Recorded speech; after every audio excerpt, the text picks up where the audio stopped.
clock's been everyone. working. I'll ask you if you're going to come in and have a seat, please. We're in the regular business meeting of the District of Squamish on November 7th. Welcome Squalum, peace Kalakamat, plus Squamish, Welcome to the traditional territory of the Squamish Nation. There's an amended agenda in front of council. Looking for a motion to adopt the amended agenda. Moved by Councillor Riss, second by Councillor Kent. All those in favor? Opposed, if any? Are there any notices of motion? Seeing none. First up, we have our delegations, petitions, and proclamations. And we have Valeria Calderoni from Canine Valley. Welcome.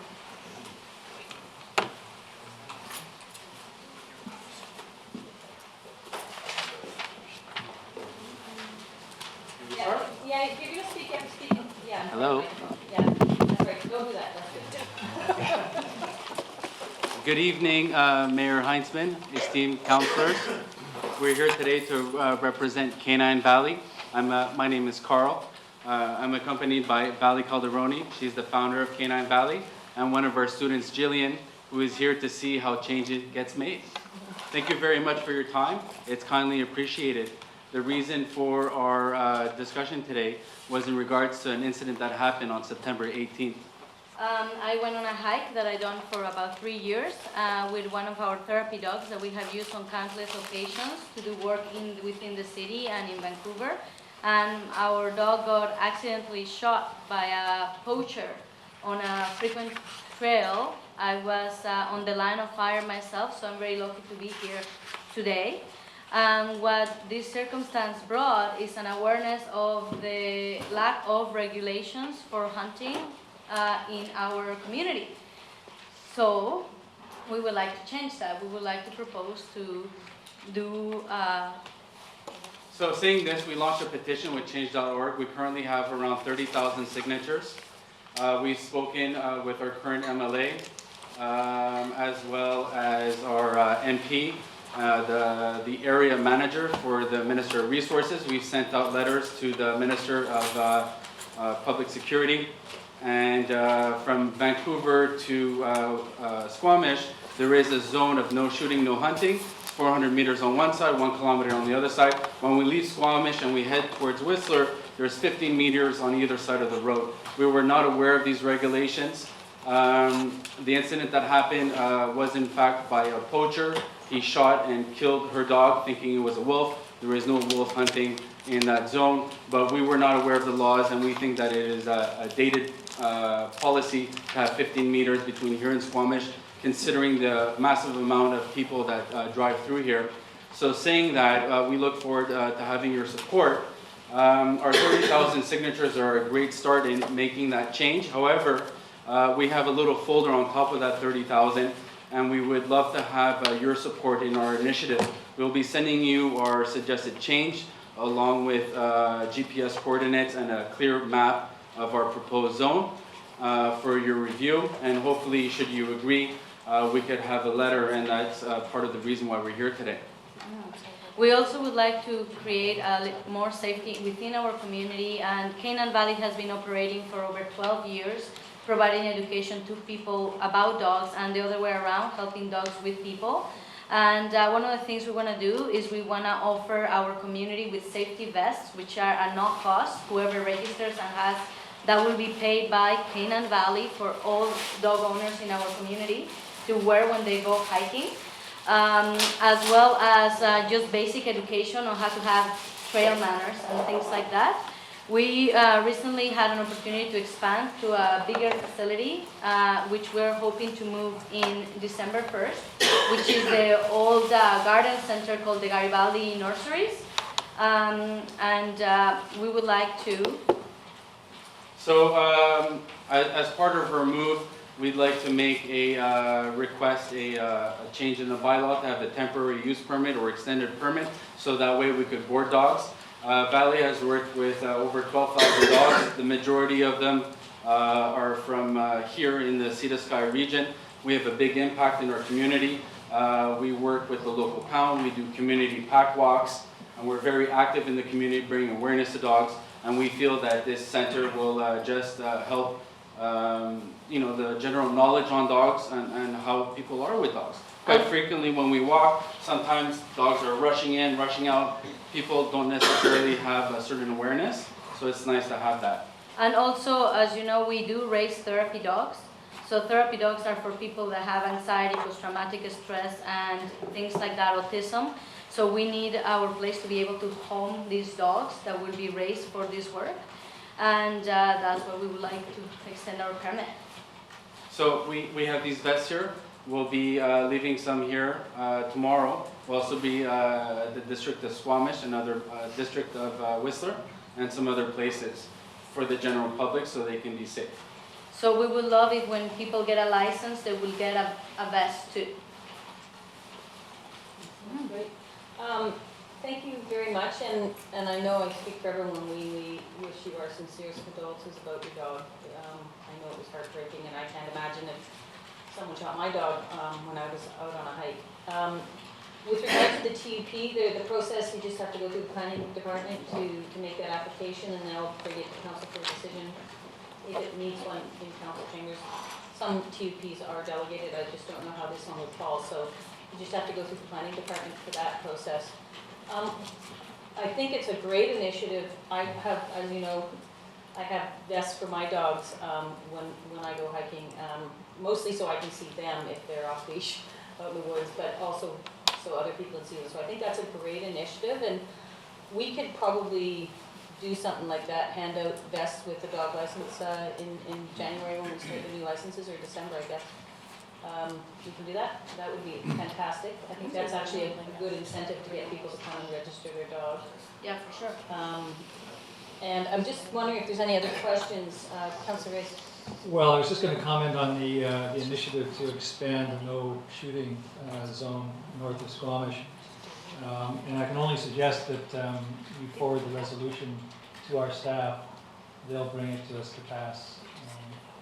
Probably there's a lot of sympathy for that.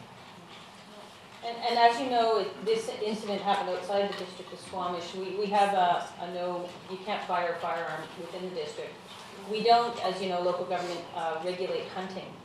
So although we can regulate the discharge of firearms, and so I think an application should go or So we have, through the SORD. yeah, we have done that, and what we would love to have is your support within this, because we will be meeting with the Ministry of Forestry soon, who is the one who's in charge of passing the whole resolution. So we just want to make sure that everyone here agrees that this is something that is necessary, especially because right the day of the incident, a tourist pulled over to go on the same hike, and we had to turn him back. So this is a normal area where I hike with the kids all the time, so it's important. And I was 150 meters off the highway. And it was the Zenith Lake area, was it not? Yeah, it's a very popular hiking, camping, going to a lake area. So if you send the details of what your proposal is, so we know exactly what we're, a map and reflecting on, and then council will absolutely consider a support resolution on that matter. Wonderful. Thank you. And we appreciate all of your amazing work in this amazing city that we have. You guys are doing a great job. Thank you. Yeah, thank you. Councilor Clark. Well, I'm 15 meters on each side of the road. It's pretty incredible. But we do have a Be Bright at Night program at the district, and I think maybe we could somehow integrate the dog the same. Yeah, I like that. That would be great. We would be happy to contribute to that. Yeah, but I don't know how for our staff to do that. Pick one of these up and at least put it on your dog's Yeah. collar. How would we get staff to do that? Do what? Bring the dog concept in to Be Bright at Night. We can absolutely add it to some of our messaging, absolutely. We'll be happy to forward some of our ideas in regards to that proposition you've made. Okay. And we also have community-free services that we offer for the community in regards to dog education. So people don't actually have to pay. So we have a lot of people that come and they get educated. And we can also bring all these concepts to those meetings as well. Fantastic. Awesome. Thank you very much. Thank you all. Moving on in the agenda, we have another delegation, but they'd like to speak during a particular item. So we're going to move on to Salish C's There's a recommended motion that we proclaim December 11th, 2017 as a day for our common future. Moved by Councillor Elliott, seconded by Councillor Kent. Call the question. All those in favor? Opposed? Motion carries. And there is a recommended motion from the Ministry of Children and Family Development that we proclaim November as Adoption Awareness Month. Moved by Councillor Kent, seconded by Councillor Race. All those in favor? Opposed? Carries. Consideration of unscheduled public attendance. Is there anyone who has an urgent matter that they need to speak to council that can't wait for the next meeting? Don't see anybody. We have our first timed item, which is development permit number 445. This is item 7A1. And as this is, here, just read this quickly. The proponent and members of the public will be given the opportunity to be heard or present written submissions respecting the following requested variances to the District of Squamish zoning bylaw. Variance to section 10, multiple unit residential, subsection 10.6, minimum setbacks for principal buildings to reduce the following setbacks. Reduce the front setback from 7.62 meters to 5.57 meters. Reduce the interior side setback from 4.57 meters to 3.84 meters. Reduce the rear setback from 9.15 meters to 7.01 meters. And a variance to section 4.29, usable open space to allow usable open space to be located at the front setback area and to reduce the usable open space from 40 square meters per unit to 31 square meters per dwelling unit. After I confirm that it is your turn to speak, please approach the podium and commence your remarks by clearly stating your name and address. Please note that speakers will be given a maximum of 5 minutes to address council. I'll turn it over to the planning department to outline the DP with variances. Good evening, Mayor and Council. My name is Carrie Hamilton, planner with the Community Planning and Infrastructure Department. Presenting to you today, Development Permit 445, located at 38459 Buckley Avenue, known as Sitka Lane. The DP 445 is located in the middle of Dentville neighborhood. The property is outlined in yellow on the map. The site is located in the site is directly across from the Housetown Secondary School, and the property fronts an existing signalized school crosswalk. The property is bordered by single-family homes to the north and west, and to the south is the new Arbutus Grove 11 townhouse development, highlighted in orange, which was approved by Council in February of 2016. 38459 Buckley Avenue is zoned multiple unit residential 1, RM1, and located within the development permit area 7, DPA7, and the multifamily residential. It is established to regulate the form and character of all multifamily developments outside downtown Squamish. The property is within a flood hazard area. This is an aerial site plan view of approved DP 403 Arbutus Grove to the south and the proposed DP 445 development for Sitka Lane on the north end. The proposed development consists of 5 townhouse units within one block of buildings.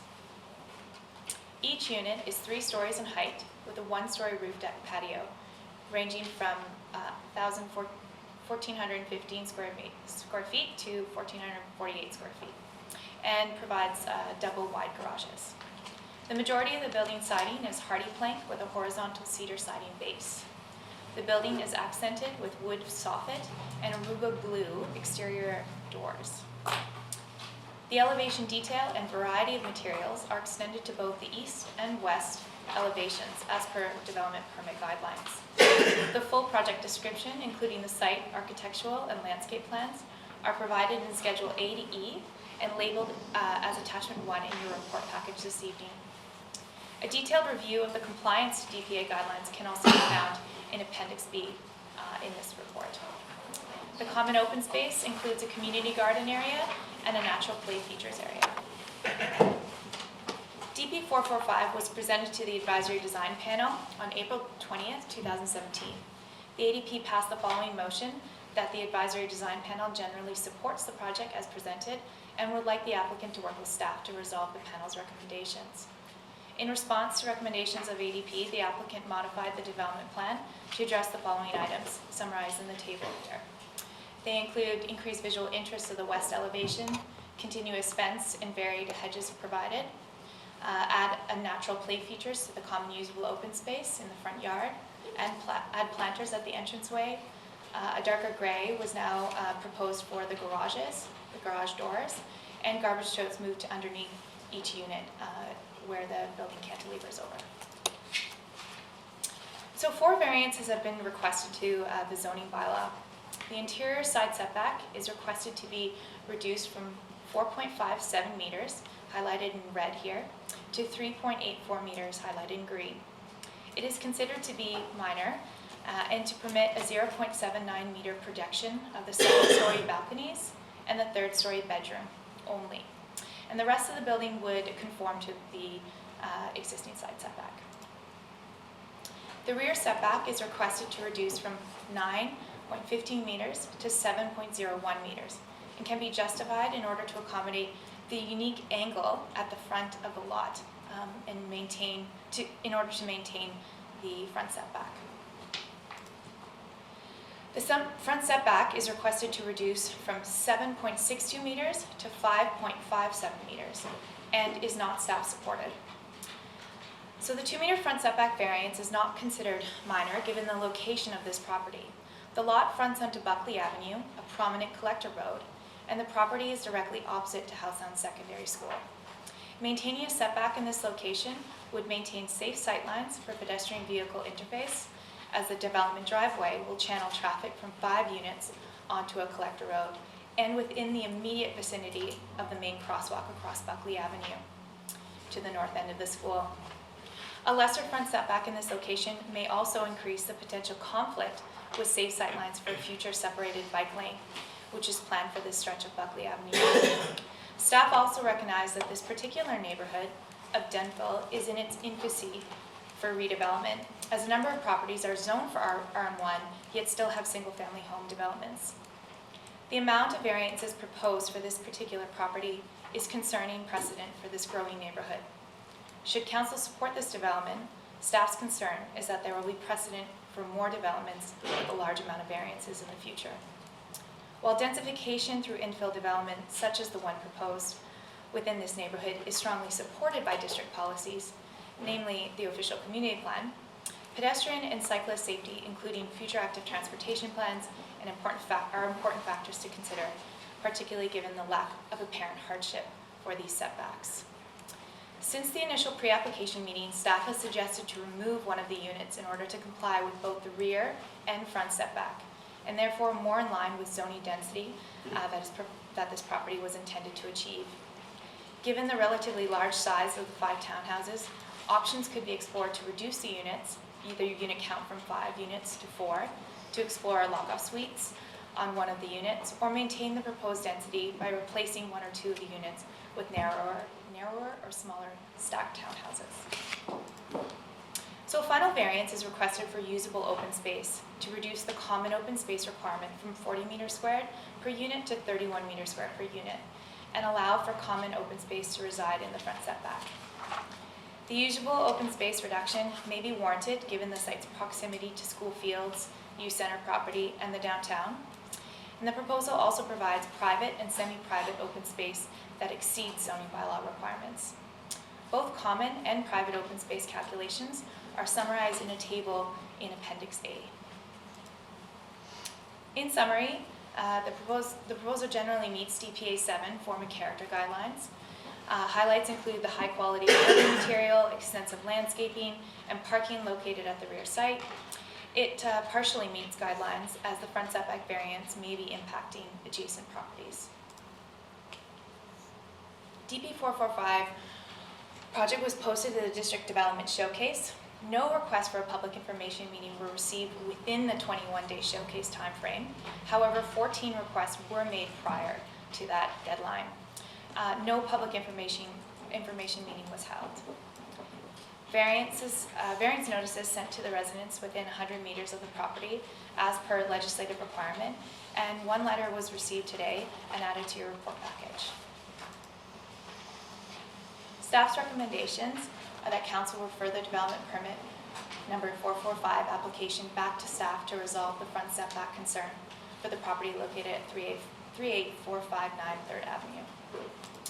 Alternative recommendations include that council refuse development permit number 445 for the property located at 38459 3rd Avenue, or that council authorize development permit number 445 for the property located at 38459 3rd Avenue with the provision of bonding for phased landscaping, a registration of a section 219 covenant to ensure a fence opening will be left near the common open space garden, to provide public access through the site, and registration of a flood covenant on title.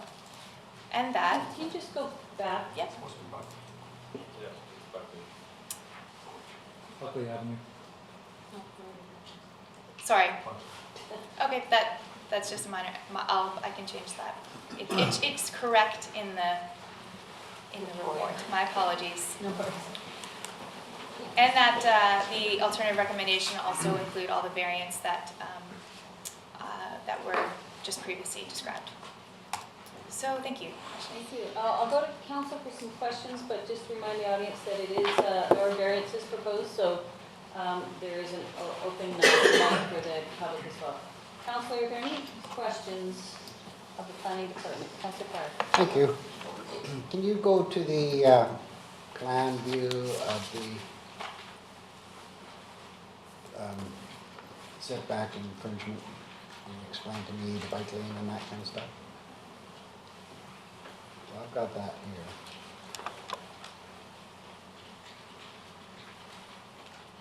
But the green, is the green line, Where do you want the variance to go to, yeah, and the red line is but where the green line is still on the property. How many feet from the property line is that green line? Like, I mean, that would be the 5 or the 6 meter setback? It would be the 5.57 meters, so it's about 18 feet. And because Buckley Avenue has proposed bike lanes and are one of our main transportation, how would this infringe on that? I mean, I heard you say that it might make other adjoining neighbors want to do the same thing, but is it sight lines or what's the infringement that bothers planning? Through you, Mayor, the setback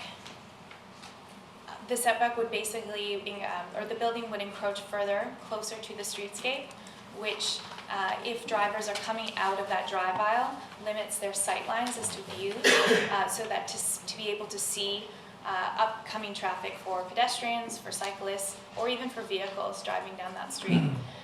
There's also a crosswalk, which is at another angle it's kind of, the road is angled to the property, which also causes some sightline concerns in terms of visibility when you come out of that property and being able to turn onto this collector street. Is that the best location for that crosswalk? This, if I may, Yeah. the crosswalk is, there's 2 crosswalks around the school, so this is a crosswalk that's located to the most point to the north, Yeah.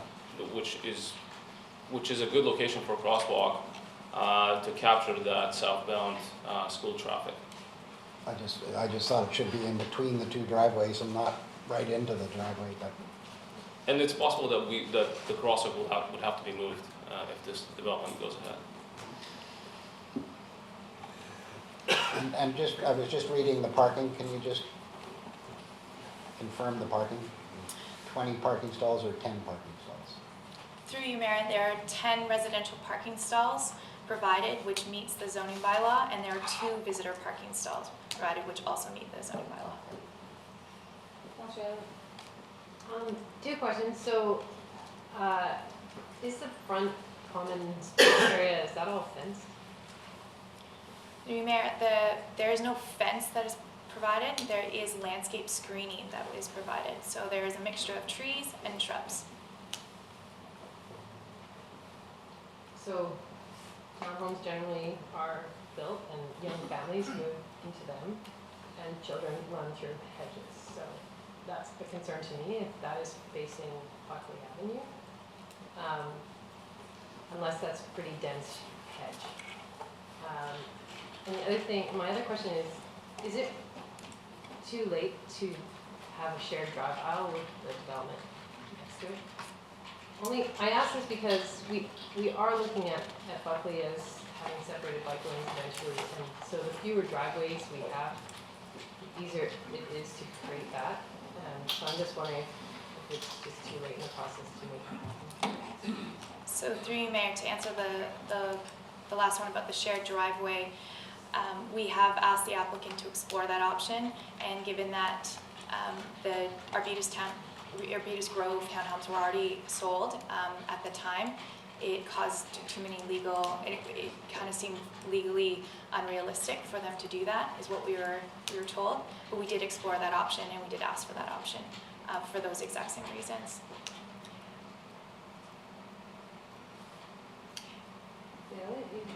Yeah, I'm good. Any more questions? Don't see any hands. Would anyone like to speak to the variances? Yeah, come on up in the front here, and then we'll go behind you. Come on up, state your name and where you live, and if you represent yourself, a business or an organization. Sure. Hi, my name is Nick Fields, and I own the house 38439, which is just south of Arbutus Grove. And my house is only about 1.8 meters away from Buckley Avenue. So I don't really mind if a development is going to be even further away than that, considering that my house is so very, very close to Buckley as is. That's all I have to say. Okay, thank you. So that means you're okay with the variance? Yes, I'm okay with the variance. So when you develop yours, you can get the same variance? I wouldn't, my lot is shaped like a triangle. Yeah, okay. Thank you. Yeah, come on up, state your name and street address, and if you represent yourself, a business or an organization. My name is Gregory Pilon, and I'm a homeowner at, I live in Unit 1 of the current Arbutus Grove development. Essentially the unit directly across from the area where the variance is being requested. Thank you, Mayor, members of council, for the chance to make representation. We're new to Squamish. We just arrived a couple of weeks ago. Welcome. Well, thank you very much. We couldn't be happier to be here. It's been a dream of ours for a year, and one of the reasons I think we felt confident in our ability to pull up our life in Toronto and come to Squamish is because of the house that we knew that we were going to be able to move into. We were very impressed at the time with the design of the house, both interior and the landscaping and placement of this particular development on Buckley Avenue.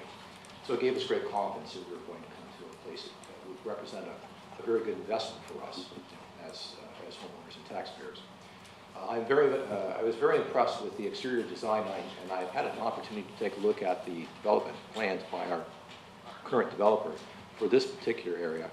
And it's my opinion as a homeowner that the design as it's currently proposed would represent the best possible opportunity for our property values. It would enhance the existing aesthetics of the Arbutus Grove development, and the frontage, the design on Buckley Avenue side would be consistent with the design that we currently have in front of our unit. Of course, we live on the very end, so we're familiar with the challenges that unit represents. I've had a chance to look at the variances, and it seems to me that since the area being requested is no greater than the current footprint of the existing house, the variances seems to me, as a layman, to be relatively minor. And I would urge, on the basis of the other merits of the project and my confidence in the developer, in the quality of the building that we personally experienced firsthand, that the project not be delayed any further. I understand that it's been delayed for about 6 months as the process has evolved, and it is in our interest as homeowners immediately adjacent to this development to be allowed to move forward. So I would ask you respectfully to consider allowing this to move forward without further consultation. Thank you. And just a reminder, in a DP with variances, we can only speak to the variances, just in the future. Form and character, we've got guidelines, the council has some decision making there, but the public has an opportunity to speak to the variances. So just a reminder to everyone. Thank you. So when the school kids are getting out, how do you find driving out of there? It doesn't seem to be a problem. There's good sight lines on both sides. Certainly plenty of vision both directions is more than adequate for safety. Yeah, so, no problem. We haven't experienced any difficulties. Sight lines are good. Thank you. Councilor Elliott. Arbutus Grove did not get a variance to their front setback. They comply with the zoning bylaw. Thank you. Yeah, please come on. And then state your name, street address, and if you represent yourself, a business, or an organization. I'm Matt Shosky. I live on Skyline Drive in the Highlands. I'm a realtor in town, and I just wanted to bring up the insignificance of this variance. I think looking at where Arbutus Grove is, where it's located, I see absolutely no issue to the road. With the posted speed limit being 30 kilometers an hour during school times, I feel like that area has been so well controlled and patrolled by police as well. So I feel like the traffic, drives by real nice and slow, and again, I don't feel like it's any kind of in any way affecting sightlines or safety issues. What do you think it'll be like when the road is widened out to its full width and then there's a separated bike lane? Do you think there'd be a problem then? No, I think, with the bike lane, it just make it safer to keep the bikes off the sidewalks and allow for more room for people to move around. And if the road gets widened, then, that just works well with the bike lanes. It's all extending, so it all works together. With the amount of people coming into Squamish, I think that's a great idea to do those extensions and to add bike lanes. But, Have you seen the road design with the bike lane? I have, yes. Okay. Yeah. Thanks. Thank you. Yeah, come on up. Oh. You're on deck, sir. Hi, Jackie Menezes, Mayor, Councillors. I live at 38447 Buckley Avenue. With respect to the variance, I've noticed a great traffic calming going on in the 2.5 weeks that I've lived there, and noticed a great slowdown of traffic moving through that area. So there's a great caution, particularly of drivers when school's in and when school's getting out. And even at other times during the day that I've driven in and out of my driveway. I've also noticed that when cyclists are driving on the sides, as they do right now, drivers are also very cautious. So it seems like the sight lines where the variance is going to take place are not an issue. The issue of, I'm a great proponent for coming from Toronto for bike lanes, and so I look forward to the bike lanes. I think that will add to the safety factor and the slowdown of traffic in that, and so school safety will be adhered to. I can't see why the current variance where the house currently sits, it falls within that variance, so I don't see how it's going to hinder the rebuild of the bike lane. So I think it's important that those be recognized and not hold back the moving forward of this project. Thank you. My name is Sean Robinson. I live at 38463 Buckley Avenue, directly north of the development. One of my major concerns is I'll lose my view. My house is 2 stories, and putting that in front of there, I'll lose all my view of the chief. So what bothers me is people are selling properties with stunning views, and I'm going to lose mine. Anyone else like to speak to the variances in this development permit? Yeah, please come up, state your name and your street address, and if you're representing yourself, a business, or an organization. My name is Gurbachan. I live in 1154 Wilson Crescent, right on the back of those new buildings. Actually, building all the units on the back is actually closed all my view and sun and everything already. I'm not happy with all the variants, because I'm just right behind it and it's affecting right way to me. Please, thank you. Thank you very much. Would anyone else like to speak to the variances of this development permit? I've got someone in the back and then in the front. Yeah, come on up, state your name and your street address, and if you represent yourself, a business or an organization.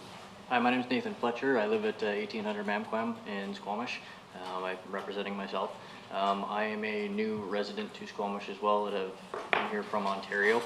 I am absolutely enthralled with the area. I like how up and coming and growing it is, it seems to be enticing.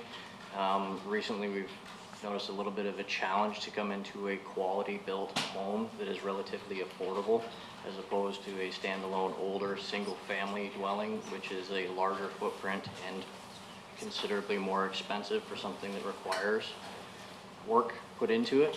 So a newer development and a newer home that would actually house something and have children around for Just a reminder, this is about the variances on the DP, not Okay. the zoning, so if you could focus in on the variances. that'd The be- variance to me, I've driven past this area. I know where the house sits. I can't see it impacting anything. I have children myself, so we're driving up and down that road. I find it safe. I can see that the town is being developed, so that I don't see any impact for sight lines. I walk past there with my dog and my daughter. There's more than enough space between the current new development that's there and the house that is there. I find it safe and I don't have any issues with it, so the setback for me doesn't seem to impact anything as a pedestrian. Thank you very much. So there was another hand, oh yeah, come on up. You, yeah, Tyler. State your name and street address, and if you present yourself, a business or another neighbor. My name is Tyler Ovington, and I am the applicant of this development permit. Thank you very much, Mayor Heinzman and councillors, for this opportunity to speak today about Sitka Lane. I have been looking forward to this for quite a while now, and I'm very happy to be here to address all these questions and concerns that both you guys and members of the community have. Just before I forget, I'd like to address the safe sightlines. So we have had our civil engineers go over this multiple times to confirm that we do not have any negative impact and we meet all of the sightline guidelines for both pedestrian access and vehicle access with the building as it is proposed. So the sightlines, although some people may expect it will be an issue, it's been confirmed to us by our civil engineers that it will not. So I would just like to speak a bit about the public information meeting that was not held. So we erected our development permit application sign back in the first week of January 2017. It wasn't until the end of February that some letters started to come into the district, and early March before I was notified of this. When I found out that people had questions, comments, or concerns about our proposed development, I immediately started planning for a public information meeting. Prior to organizing the event, I requested copies of the comments that were sent in so I could prepare for the meeting. I quickly realized that all of the comments came within a couple of days of each other, and mostly all from neighboring properties in the Wilson Crescent area. I later found out that one of these individuals had gone around to petition for these comments to be submitted by as many neighbors as possible. When I found out this information, I decided to cancel my plans for the information meeting and felt it would be best to connect with the homeowners directly, one at a time. Many of these comments were not even relevant to our project. Comments such as, "What about the birds?" and "No parking, no green space." Of course, there are no trees on site, so I don't see any effect on the birds. We meet all of the parking requirements as well. We feel that we have a great communal green space proposed for the front area, which will have very thick shrubs to prevent children from running through. We've been advised that we don't want to box off the entire site in fencing and sort of make it feel like a cage, so there would be thick shrubs there to prevent any accidents. And so I have since spoken to most of the people who submitted comments or information requests, and if there are any other individuals who I have not had a chance to connect with yet, I'd be more than happy to address any of their concerns here this evening. The next thing I would like to speak about is how hard we worked to accommodate the recommendations put forward by staff to either remove a unit or do a rezoning to RM3 or a similar to accommodate a compact apartment building. The main problem with removing a unit is that if we were to build only 4 townhomes instead of 5, it'd be over 2,000 square feet each and would have to sell for around $1 million in order for the project to be financially viable. This is not what we are going for here. We see Sitka Lane as an extension of Arbutus Grove. And although we were unable to acquire both properties at the same time, which would have allowed us to share a roadway, we do see Sitka as a great addition to the community as a whole, and we know now from the amazing feedback being received by the Arbutus Grove development that this is exactly what people are looking for. We have created a very unique product in an extremely important part of town. We are able to provide all double-wide units with top quality finishings, amazing outdoor space, and an extremely well thought-out layouts at a price point that works for the new families and individuals who are choosing Squamish as their place to call home. Tyler, can you speak to the variances, please? Yeah, sure. I would like now to speak to the variances. Although there are 4 variances being requested, only one of them is not being supported by planning. I'd like to point out that the interior side setback is for a balcony overhang, and the common usable space was accommodated to the best of our abilities given the small lot size. Both of these had come up at Arbutus Grove and were not an issue. The front and rear variance requests are a direct result of the acute angle along our front property line. Having this strange shaped lot made it very difficult to work with. Over the past year, we have revised our plans 5 times in attempts to reduce or eliminate the setback variance, and this design that you see now is the best option we came up with. I'd like to mention that recent developments in our neighborhood, only 4 lots down, where OCP zoning amendments were granted in order to reduce density and along with it, reduce setbacks. There are now dwellings there which are only 10 feet away from Buckley Avenue, which is much closer than what we're proposing. In addition to recent developments I just referred to, almost all the houses on Buckley Avenue are within the setback line, and that was recognized by ADP back in April. On that note, I'd like to point out that not a single member of ADP had any concerns with the setbacks and felt they had little to no impact on adjacent properties. The exact wording in the ADP minutes was, ADP does not have an issue with the requested variances as it pertains to this development permit guidelines. We are creating density within infrastructure, proposing development which is in line with our OCP. We're not asking for higher density or additional lot coverage. We care very much about this town and its future, and we're doing our very best to give others the opportunity that we have been given to live in such a wonderful place.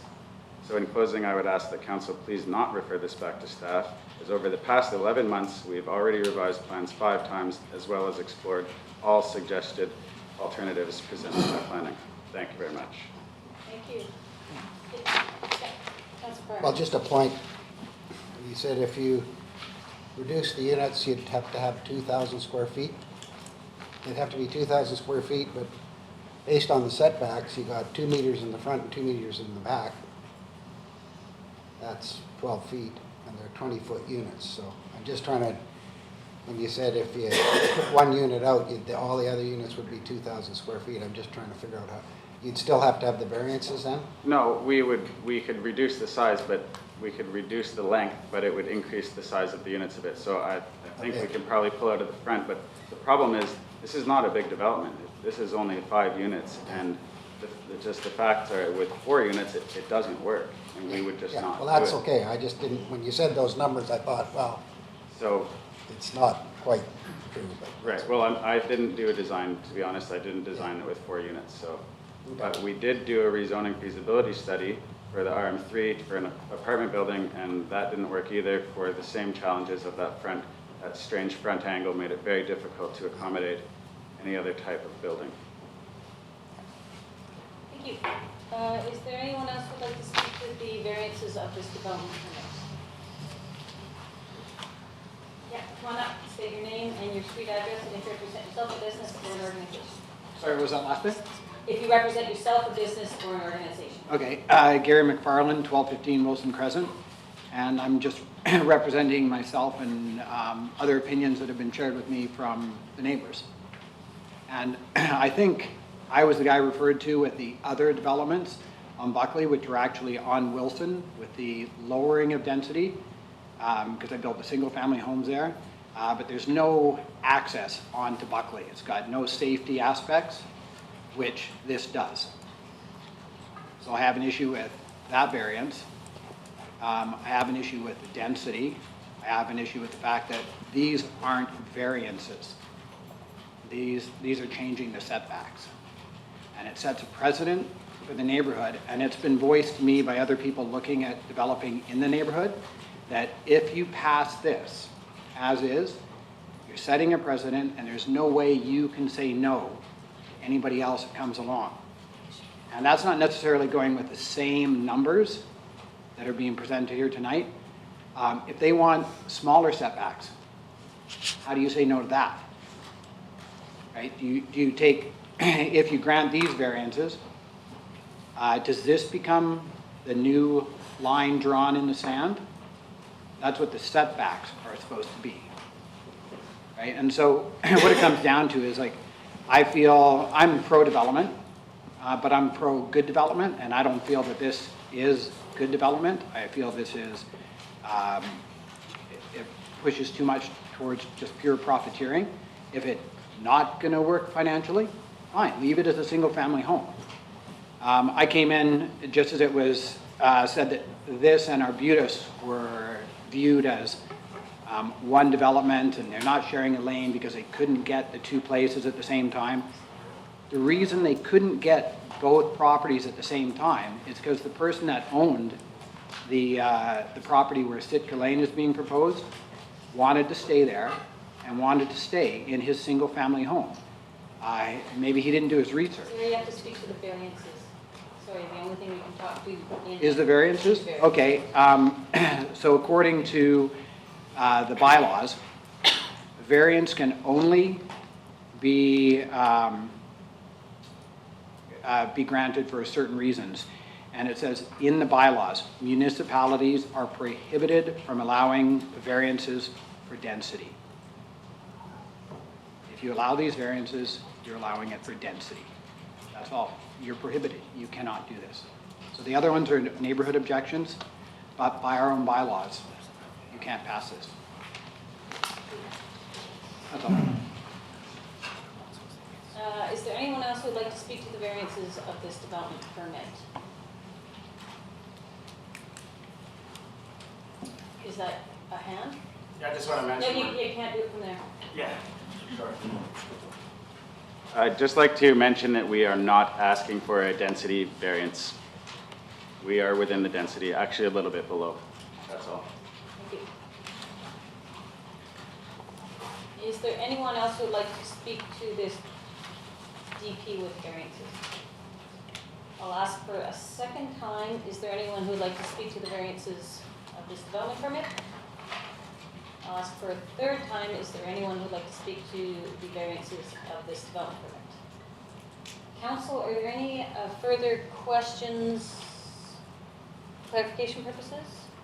And certainly, Council, you don't have to stick to just the variances. This is a whole DP we're contemplating, so make sure you're reflecting on the whole thing, not just... Just to answer that last guy's question, we're not allowed, oh, it's because it's not a density. Well, maybe I was going to have planning staff maybe clarify where our decision-making is on that piece, on the density.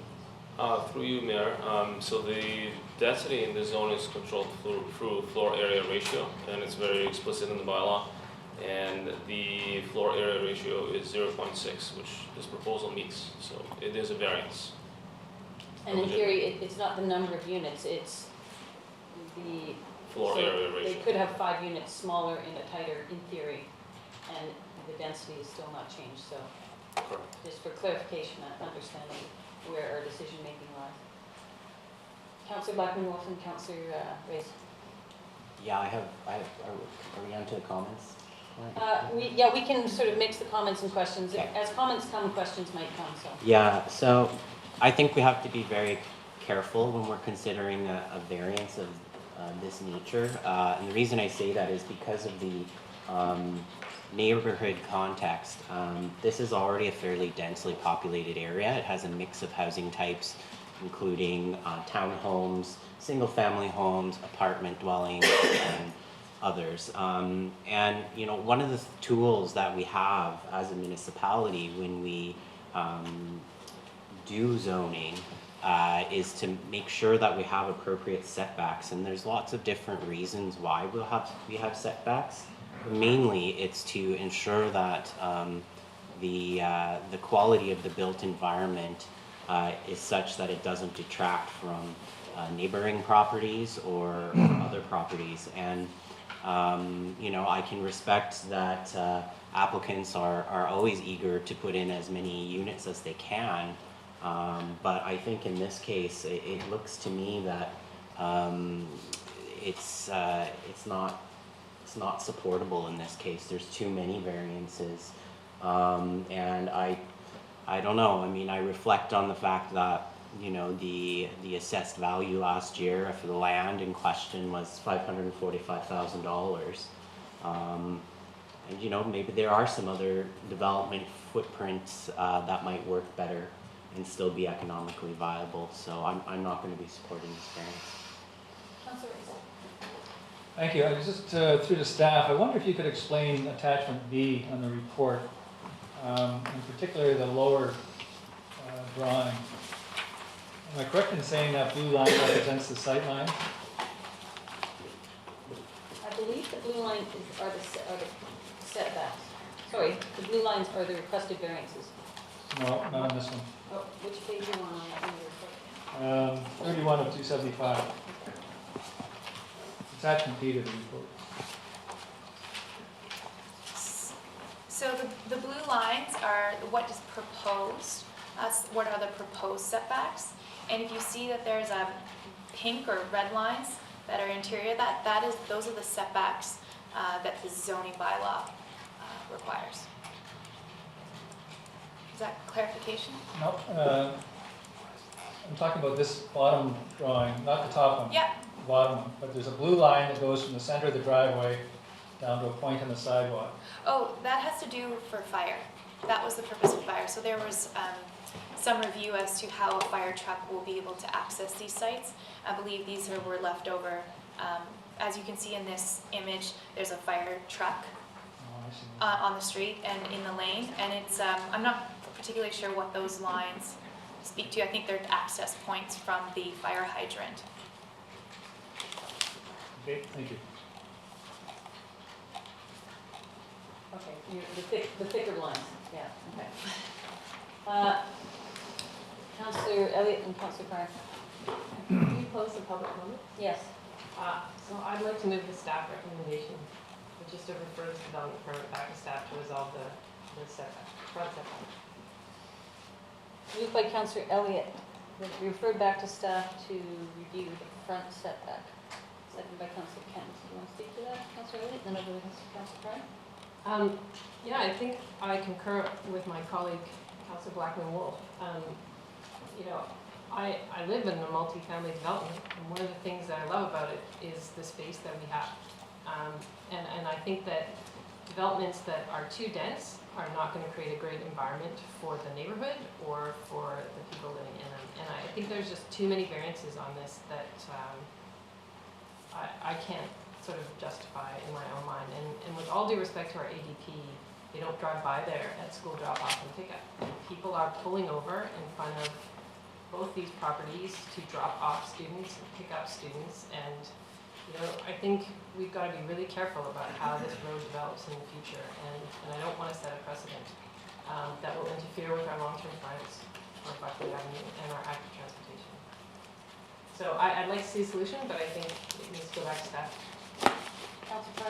Well, I just wanted clarity on the one comment that was made, that if we give this variance, we have to give all the other variances down that street, and that's not true.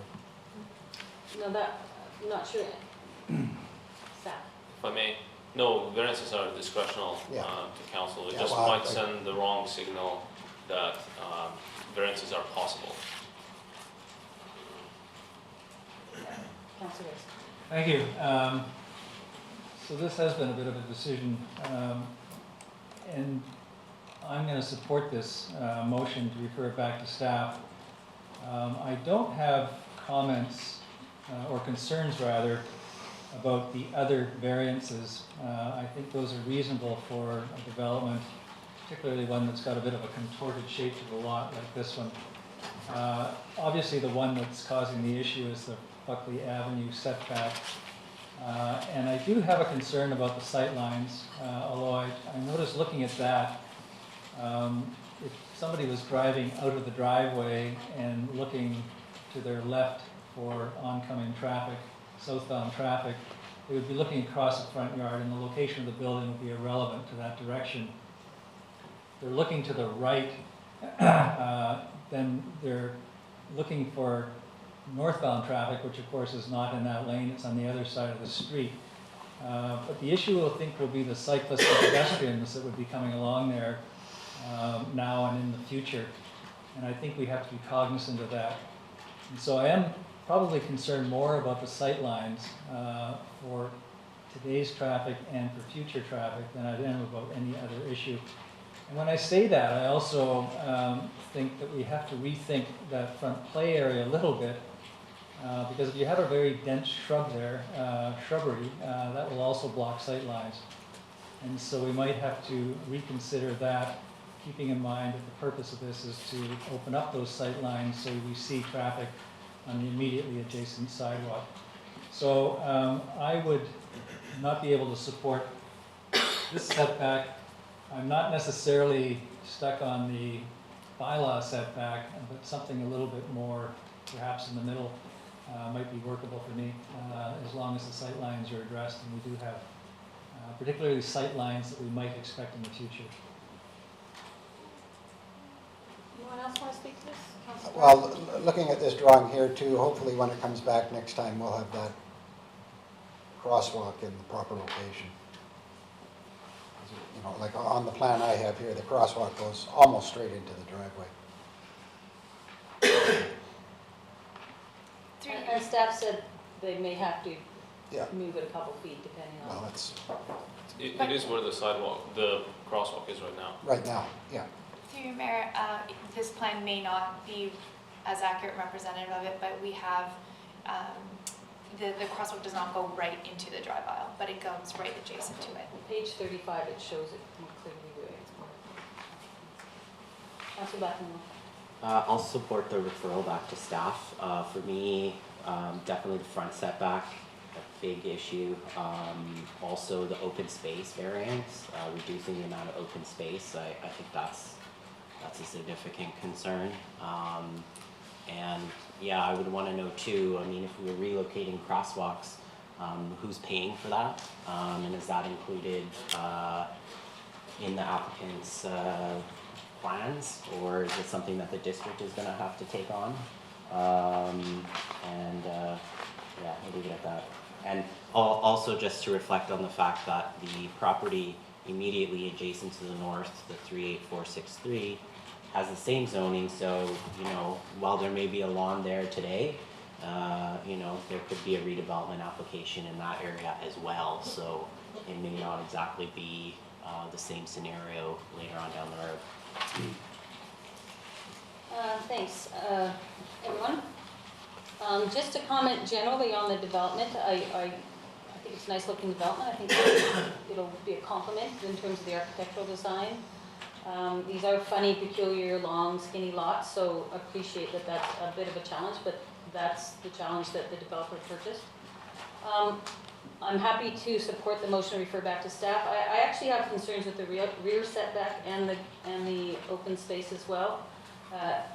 The side setback, I think, is minor and is accommodating some architectural detail, so I don't think that's a problem. But it just feels like trying to squish too much into what we should be considering in terms of the buildable space. So I just didn't want the developer to go away and think just dealing with the front setback would satisfy all of council's concerns. I certainly have concerns with both the rear, the front setback, and the open space aspect per unit. It's quite a reduction. So I don't see any more hands. I think council's weighed in. Councilor Pryor. You know, I heard in the conversation earlier that because the property owner didn't own the property to the south and the property to the north, there was no way to tie the two driveways together. Potentially the property to the north of this one, hopefully they'll keep the door open for maybe a joint driveway so that we don't have three driveways in a row there coming out someday. Councilor Elliott. Given your concerns and Councillor Blackman-Wolf's. I know that the staff recommendation was to resolve the front setback concern, that's what it says in the motion. I'm happy to amend the motion if either of you want to put forward an amendment so that it captures more of the setback issues. We could amend it, or we can vote it down and put a new one forward. What would you recommend? I would rather see amended. I'm happy to put forward a motion that refer back to staff to address rear, front, and open space variances. Seconded by Councilor Blackmore. So on the amended motion, any questions or comments from the council? I don't see any. I'll call the question on the amendment. All those in favor? Opposed? Motion carries. So on the motion as amended, any more comments? Seeing none, I'll call the question. All those in favor? Opposed? Motion carries unanimously. Thank you very much. We are on 8A1, District of Squamish Bylaw number 2200-2011, Amendment Bylaw 1606, bracket number 2546-2017. And we do have a delegation associated with this. Do you want to speak right now? Your Worship, John Moonen on behalf of Kingswood. No, I don't have to speak right away. I'd just like to be here with my colleague Ron Bijak to answer any questions. Okay, thank you. Sorry. Go ahead. Carrie? Sorry. You can drink. Go ahead. Can I take a No, it's not vodka, but No, I wouldn't be here if it was. All right. Good evening, Mayor and Council. My name is Carrie Hamilton, planner here at the District of Squamish, presenting to you today a rezoning for Amendment Bylaw 2546-2017 for a property located at 1606 Scott Crescent. So the subject property is located at 1606 Scott Crescent, formerly known as the motel site on the Sea to Sky Highway. The land use is downtown in our official community plan, and the site is currently zoned C3 Tourist Commercial. The surrounding north and south parcels are zoned CD77. To the west is Mamquam Blind Channel, and to the east is District of Squamish owned residential RS1 zone land currently used as open space and trails. The property is currently vacant. This rezoning application is proposing two things. To one, rezone the 1606 Scott Crescent C3 property to the existing and adjacent CD77 zone, also known as the Scott Crescent development. And two, to make the required revisions to the existing CD77 zone and the associated land development agreement to accommodate the addition of 1606 property. So as this rezoning is proposing to integrate into the existing CD77 zone and Scott Crescent development, I'd like to take a moment to recognize the long history this development has had with Squamish Council in our community. The history of Scott Crescent development project, which surrounds this motel site, dates back to an original rezoning application in 2006 when it was called Red Point. This application was rescinded in late 2007, and in April of that year, the district initiated a land use study for the upper Mamquam Blind Channel, which I'll refer to as the UMBC land use study from here on out. The study was intended to recognize the unique attributes and values of this area and to identify solutions to protect them while appropriately directing future development.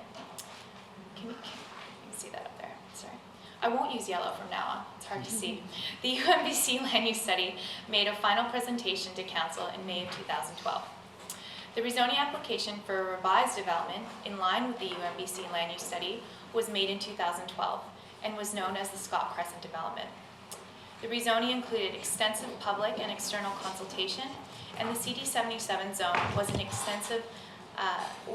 included an extensive land use agreement and was adopted on October 14, 2014. The 1606 Scott Crescent motel site in front of you today was never a part of any previous rezoning applications. The site has now been acquired by the Scott Crescent development owners and are proposing today to amend the CD77 zone to accommodate this site into the larger development. So the rezoning and integration of the C3 property into the CD77 would include these four prominent changes. The addition of 10 residential units and a residential area increased to 36,929 meters squared from the originally proposed 36,000 meters squared. It would allow for a larger amenity common area for the whole CD77 development. The proposal would also secure a minimum of 929 meters squared of commercial space, as only a maximum was proposed in the original 2014 CD77 zone.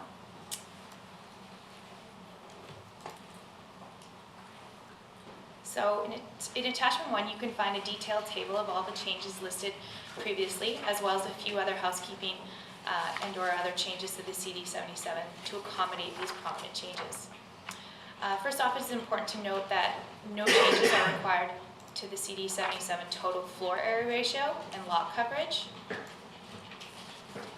And with the addition of minimum commercial amounts, 4 new uses are also proposed to be added to the CD77 zone, as well as the addition of new office commercial parking requirements in line with downtown commercial parking stall requirements. As the CD77 zone was created in 2014, some housekeeping items have also been addressed through minor changes to the height in usable open space sections of the zone to reflect recent interpretation changes made to the zoning bylaw adopted following the 2014 CD77 rezoning. And to be clear, no loss of open space or increase in the height originally proposed are affected by these interpretation changes.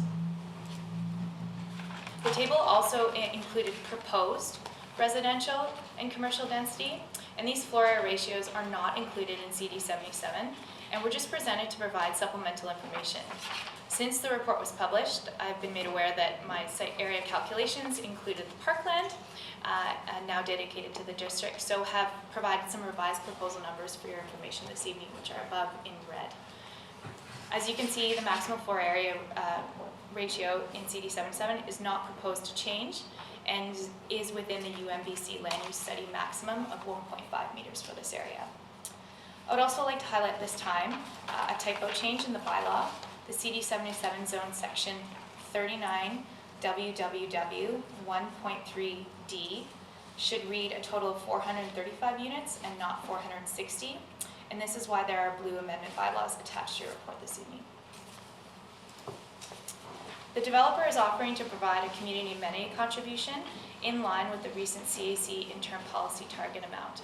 The proposed development addition would generate a target amount of $60,000 based on 10,000 additional square feet of residential space. The allocation includes 80% to affordable housing and 20% to general amenities. For the land development agreement, the rezoning of the Scott Crescent area in 2014 was accompanied by an extensive land development agreement, including open space dedication, civil works to the surrounding Scott Crescent and Valley Cliff neighborhoods, and a robust amenity package, including a pedestrian bridge over the Upper Mampum Blind Channel to Rose Park. As part of this rezoning, the land development agreement will also require some amendments to this. These details will be brought to Council's attention prior to public hearing if the rezoning proceeds further.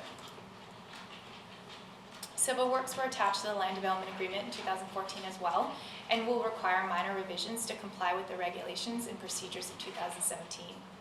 Consideration to recent proposed upgrades to the Clark Drive and Highway 99 intersection due to waterfront landing must be taken into consideration. Revisions to the transportation network, or integrating the transportation network with the 2007 Active Transportation Plan. Revisions to the flood construction level to meet present standards. And revised traffic study and approval from the Ministry of Transportation Infrastructure will also be required. Our district engineer, Dave Merrow, who is the staff lead on this project, is here tonight and can answer any questions council may have to these engineering topics. So no requests for a public information meeting were made. However, the applicant voluntarily hosted a public information meeting on July 6, 2017. I have the wrong date, July 10th, 2017, to present their preliminary design. Comments from the public information meeting can be found in attachment 3 of your report. The project was posted to the district's development office in June 2017. 3 comments from the public were received after the public information meeting and can be also found in attachment 3. Since the report was published, over a dozen of support letters have been received, and these will be presented to council at the time of public hearing. Public notification procedures will be undertaken should council confirm the public hearing. So how the rezoning achieves the priority areas of economic development. The addition of employment space is in line with the direction of the Economic Development Action Plan and Council's guiding principles of balanced and resilient economy. It achieves the open and transparent government objective, which meets public communication IAP2 level, public participation through voluntary public information meeting and integration of community feedback. And it also achieves healthy communities through the increase in amenity space, supports social inclusion and connectivity, achieving council's guiding principles of connected community. The lack of affordable housing may be seen as a loss to council's guiding principle of maximizing built environment.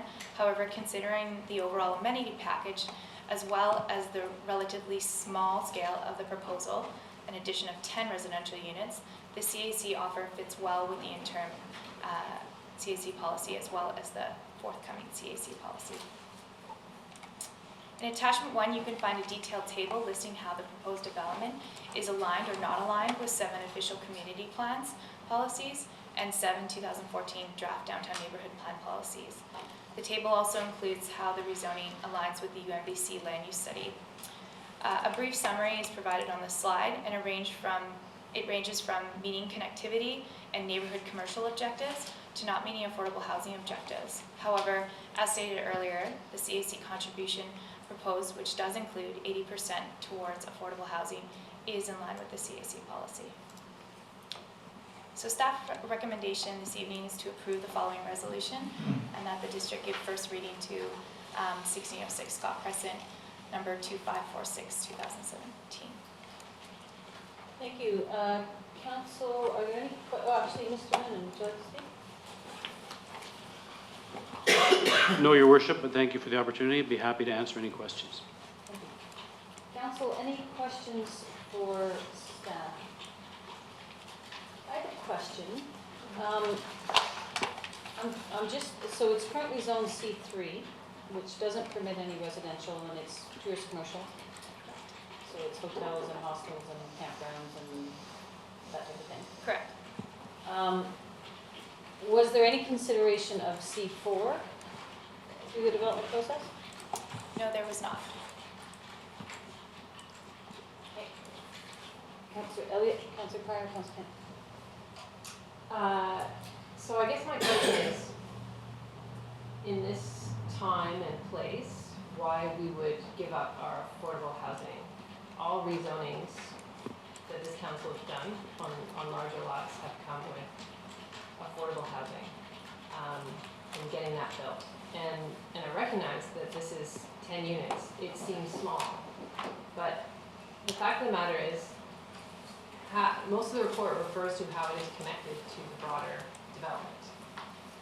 That we're updating agricultural links, that will upgrade infrastructure, there's amenity space that will be shared by the whole development. So we're really not just talking about 10 units, we're talking about adding it to 435 units.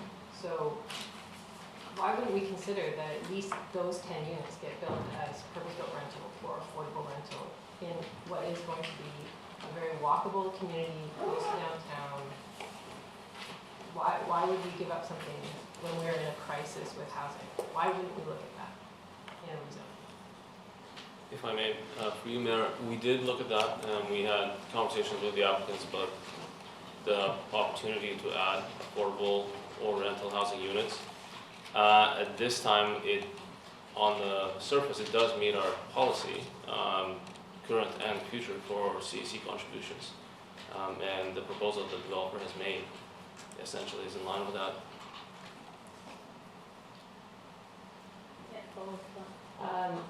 So we just did the rezoning for waterfront landing, and they provided the bridge over the Mampon, plenty of park space. They're also providing affordable rental, market rental, you know, and I realize we can't open up this whole development, but zoning is discretionary, and we have an opportunity to include at least a little bit here.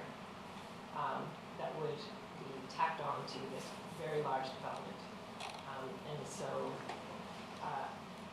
you know,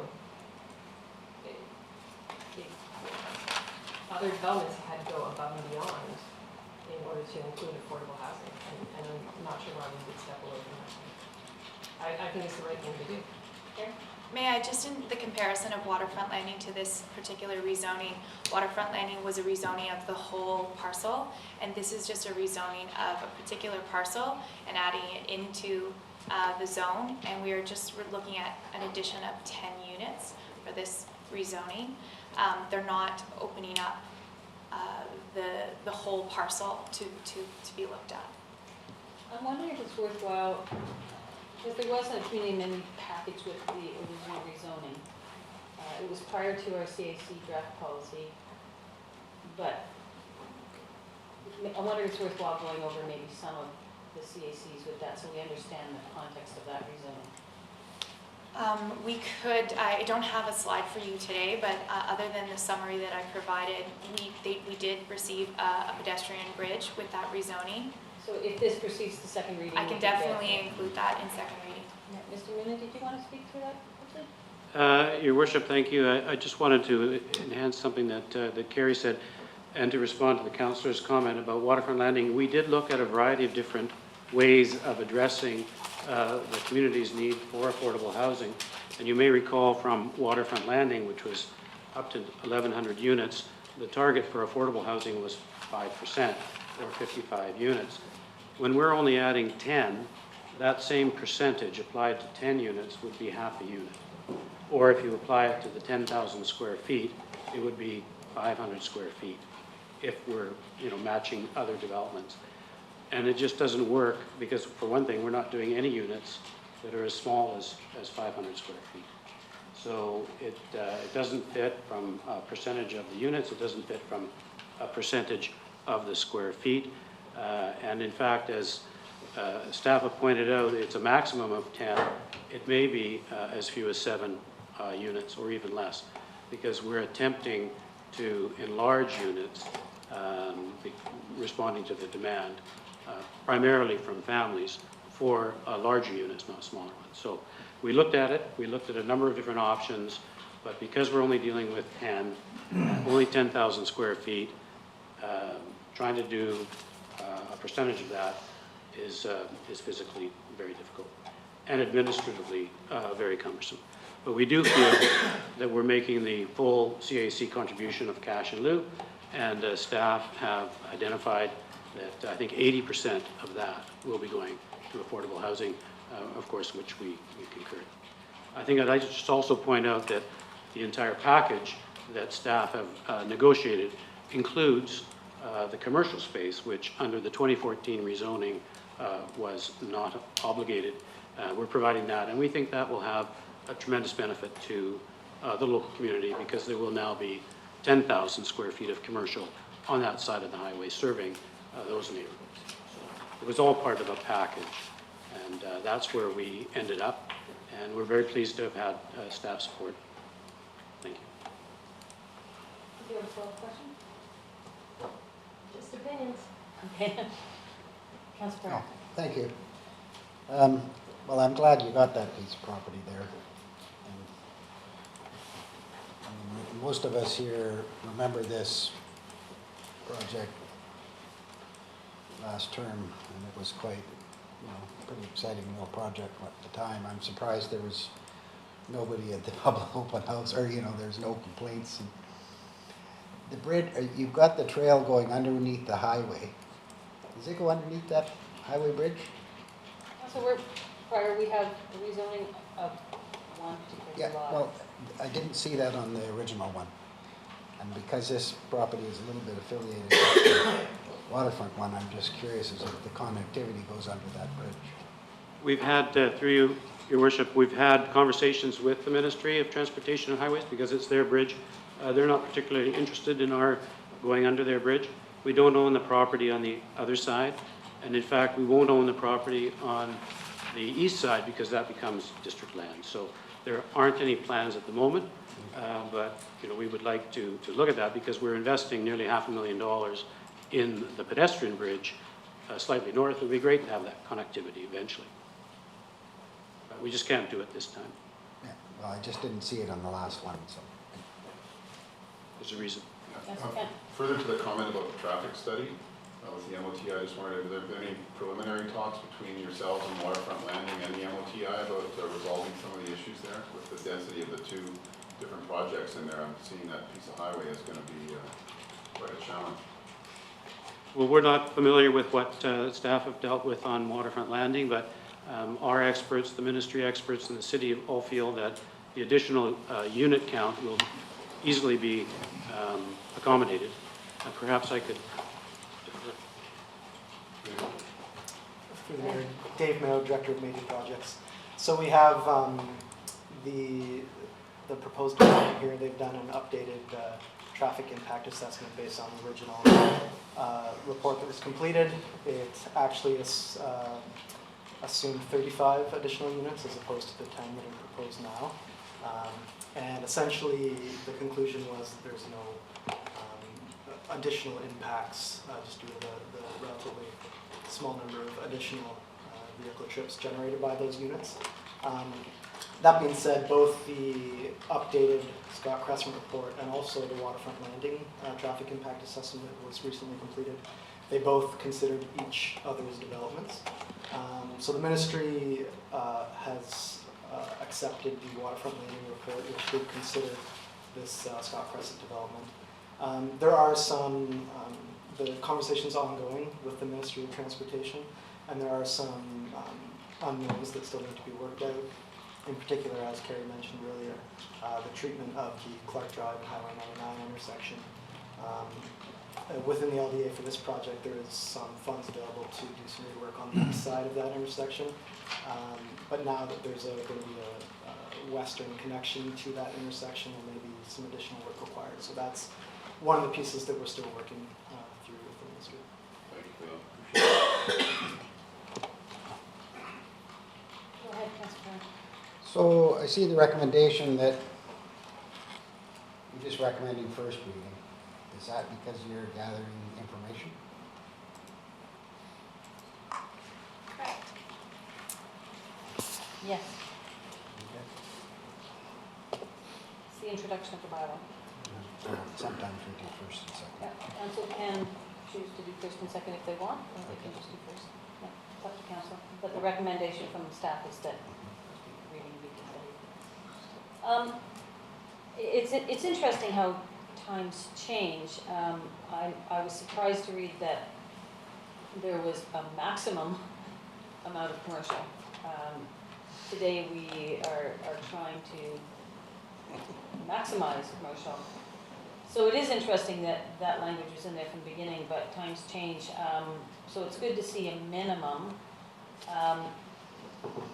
and some commercial over there, because we are giving up commercial zoning, although it is tourism commercial, and maybe it's not the appropriate spot for tourism commercial anymore. But I found that quite an interesting observation.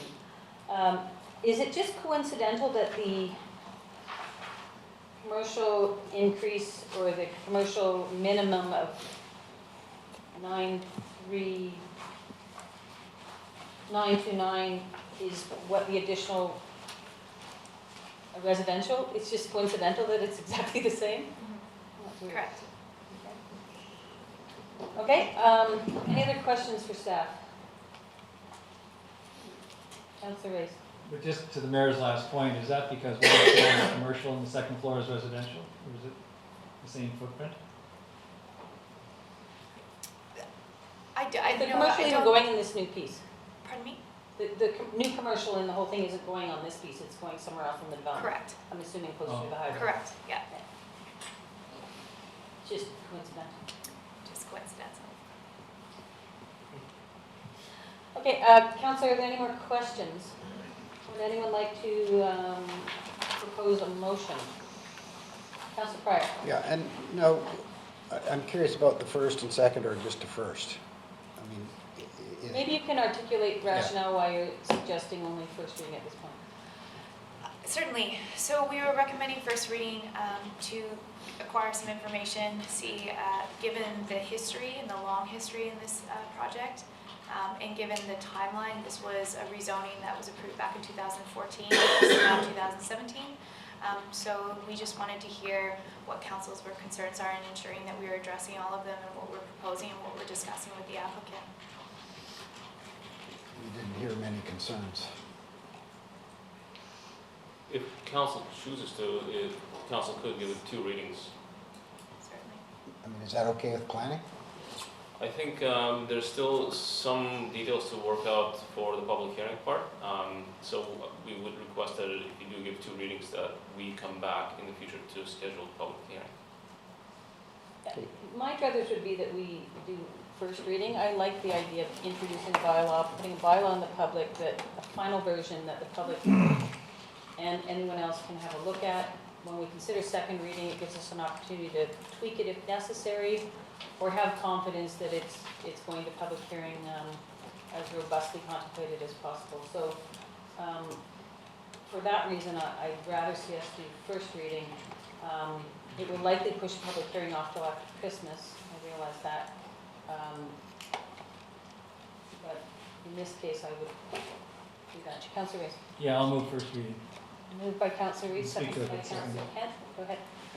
And at Councillor Pryor's point, I actually had the same thought as I was listening to the conversation, but I think it's perhaps preferable to go just first reading at this moment. If there are other things to sort out before the public hearing, my personal preference is to have them sorted out by second reading before we go to the public hearing, and sort of give staff time and the proponent time to do that. This to me was the missing piece. I was on council last term, of course, when this entire project, except for this piece, was rezoned, and the amenity package, and those things were robustly and significantly discussed among council and the community. There was a lot of community interest in this development at the time. And so I'm very hesitant to consider going back and reopening that. The significant difference between this and Waterfront Landing is the proponent in Waterfront Landing came to us with the rezoning. We did not impose that upon them, and I think that makes quite a difference. This zoning, to the extent it is already, is completed. The deal has been made, is my view of it, and we shouldn't go back and try and upset that. I think that's just not the best way to proceed in these applications. So I'm looking at just 10 residential and 10,000 square feet of commercial. We have a policy on amenities. It is not the size of development, but ordinarily we would require purpose-built rental or sub-market rental. If we look at the application we just had in front of us, was 5 units. That was not a rezoning, but the one next to it, the 11 unit, was a rezoning a few years ago, and that was not requested. There was no purpose-built rental. So I don't think it's appropriate here. This is a relatively small part. Granted, it's kind of like the missing front tooth in a smile, and it will be certainly beneficial, I think, to have this rezoned in conformity with the balance of the project. So I will Reminder, council, that it's first reading. Yeah, so I will be supporting this for first reading. Anyone else like to speak to first reading? Councillor Elliott.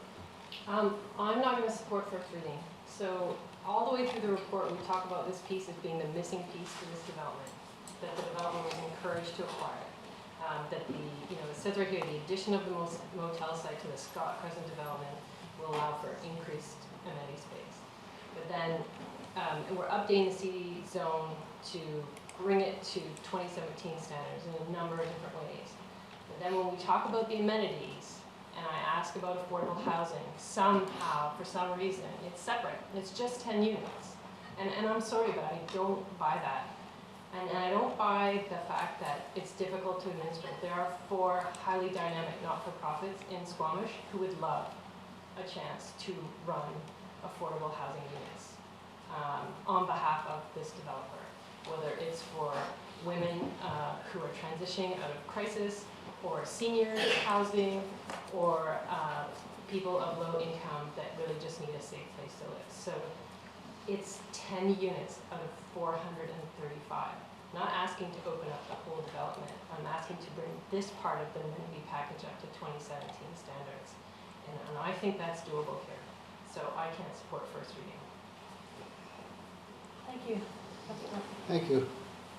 Well, I'm really looking forward to this project moving forward. I've been waiting to see that hole over there on the other side filled for a long time, and if you look at the trail connections, this is going to be really good for all the kids coming down from Councillor Valley. Pryor, can we speak to the bylaw in front of us? And, you know, to Karen's point on the affordable housing, I wouldn't want to stop this for that, but perhaps planning may be able to talk to the opponent and out of the 10 units, you know, get one. It's 435. Yeah, well, like Councillor Ray says, I wouldn't want to open all that up, but I do feel Karen's pain, so to speak, and, you know, so, but it's only first reading, so, but I want to see this going forward.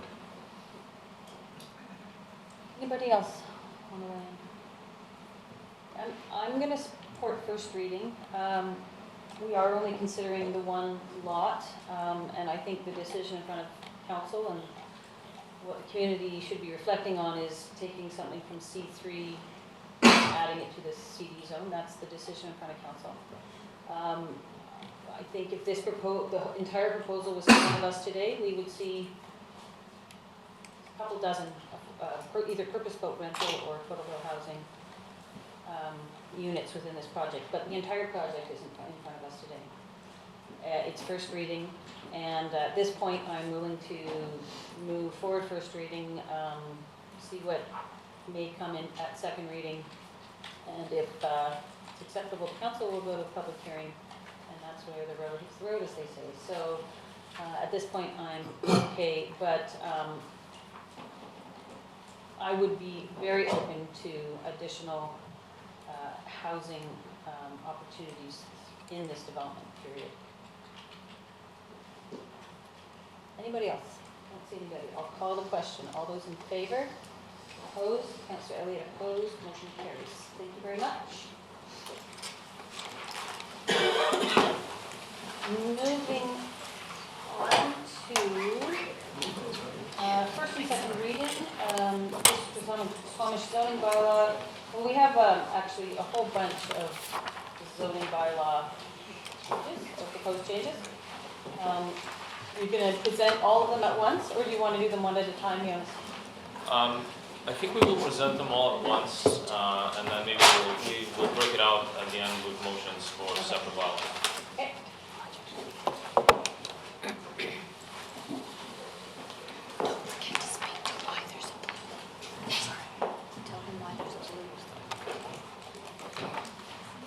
Secondary suite one got green and Whenever you're ready. somebody needs to speak to that.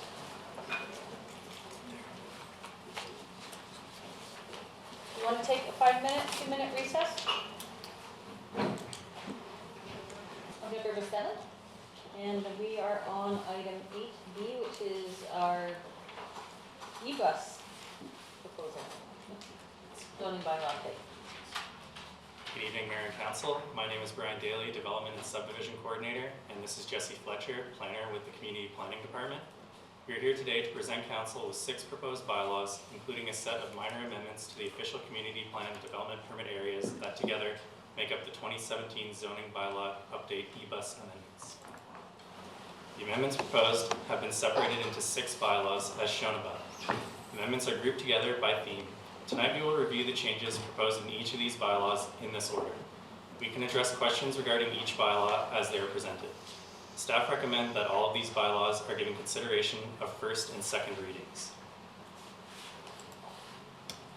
Staff have implemented a consult level on the IAP2 participation spectrum for this project. Staff introduced issues and proposed solutions to the community and solicited feedback. Feedback received to date has and will continue to be considered and used to adjust recommendations. A project page was created and has been featured on the District of Squamish website since July 28, 2017. page is supported by District of Squamish social media assets. 2 pop-up community engagement events were hosted in August. Squamish 2040 official community plan update has included broad public participation through a variety of methods to date through the community consultation program.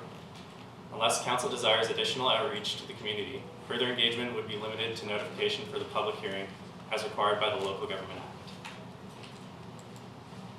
The first bylaw amendment presented tonight is a secondary suites amendment. This was redistributed as certain subsections under section 4.25 were not included, so we had to revise at the last minute and include them. So council has directed staff to explore further options to increase the supply of rental housing. This set of amendments seeks to address the limited supply of ground-oriented rental housing in existing residential neighborhoods. To do this, the proposed amendments will introduce the term accessory dwelling unit to differentiate between secondary suites and detached suites, including the requirements that they each have to follow. It will allow both an accessory dwelling unit and a secondary suite on the same lot as a single-family home. It will introduce a greater variety of gentle density housing forms, and it will define cooking facilities to help with enforcement of unpermitted suites. Perhaps what we'll do if the council has a question on each of them, we'll address the questions as they come up. Councillor Elliott, Councillor Reyes. Why do we call a multi-unit a flex unit and not a secondary suite? It sounds like a secondary suite. Through you, Mayor. So the issue being the BC Building Code treats a secondary suite under a special type of regulation. It can only be within a single family home. Otherwise, it's a different type of dwelling unit. So to be consistent with that, we've introduced a new term. Councillor Reyes. Well, it was kind of the same question. And so that gets us around the building code, but are they the same size or potentially the same size? Through you, Mayor. They could, in theory, be the same size.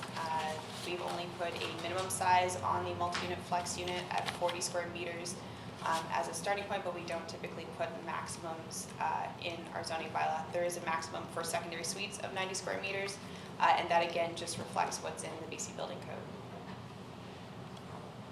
So does 90 square meters apply to this? No. Councillor Reyes? So we could, in effect, create a triplex or a fourplex out of a duplex because they could all be the same size rental units, the same size units, because there's no limit on a flex unit.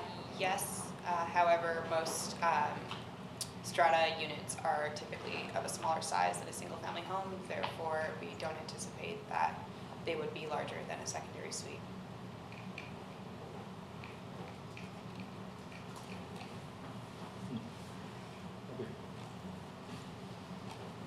Any other questions on this one? The next amendment is the tobacconist amendments. To ensure future tobacco and vapor product retailers be located a minimum distance away from schools, the tobacconist amendments propose defining tobacconists and adding tobacconist conditions of use to the general regulations. This would regulate tobacco and vapor product shops in a similar manner to marijuana dispensaries, requiring buffers from schools and along Cleveland Avenue. Tobacconists established prior to May 1st, 2017 will not be subject to these requirements. Councillor Elliott? I didn't catch this when we did the marijuana regulations, but we don't include Brendan Park in our list of exclusion zones. And while there's no commercial zoning there currently, there is a proposal, or was a proposal, in that area that would have included commercial. So I'm wondering if now would be the time to add Brendan Park as one of those places in which we would not have these shops. Yes, it would be now. Then I would add that. Good point. Yeah, we do the amended reading. Okay, so we would do an amended reading. Yeah, we'll do. So,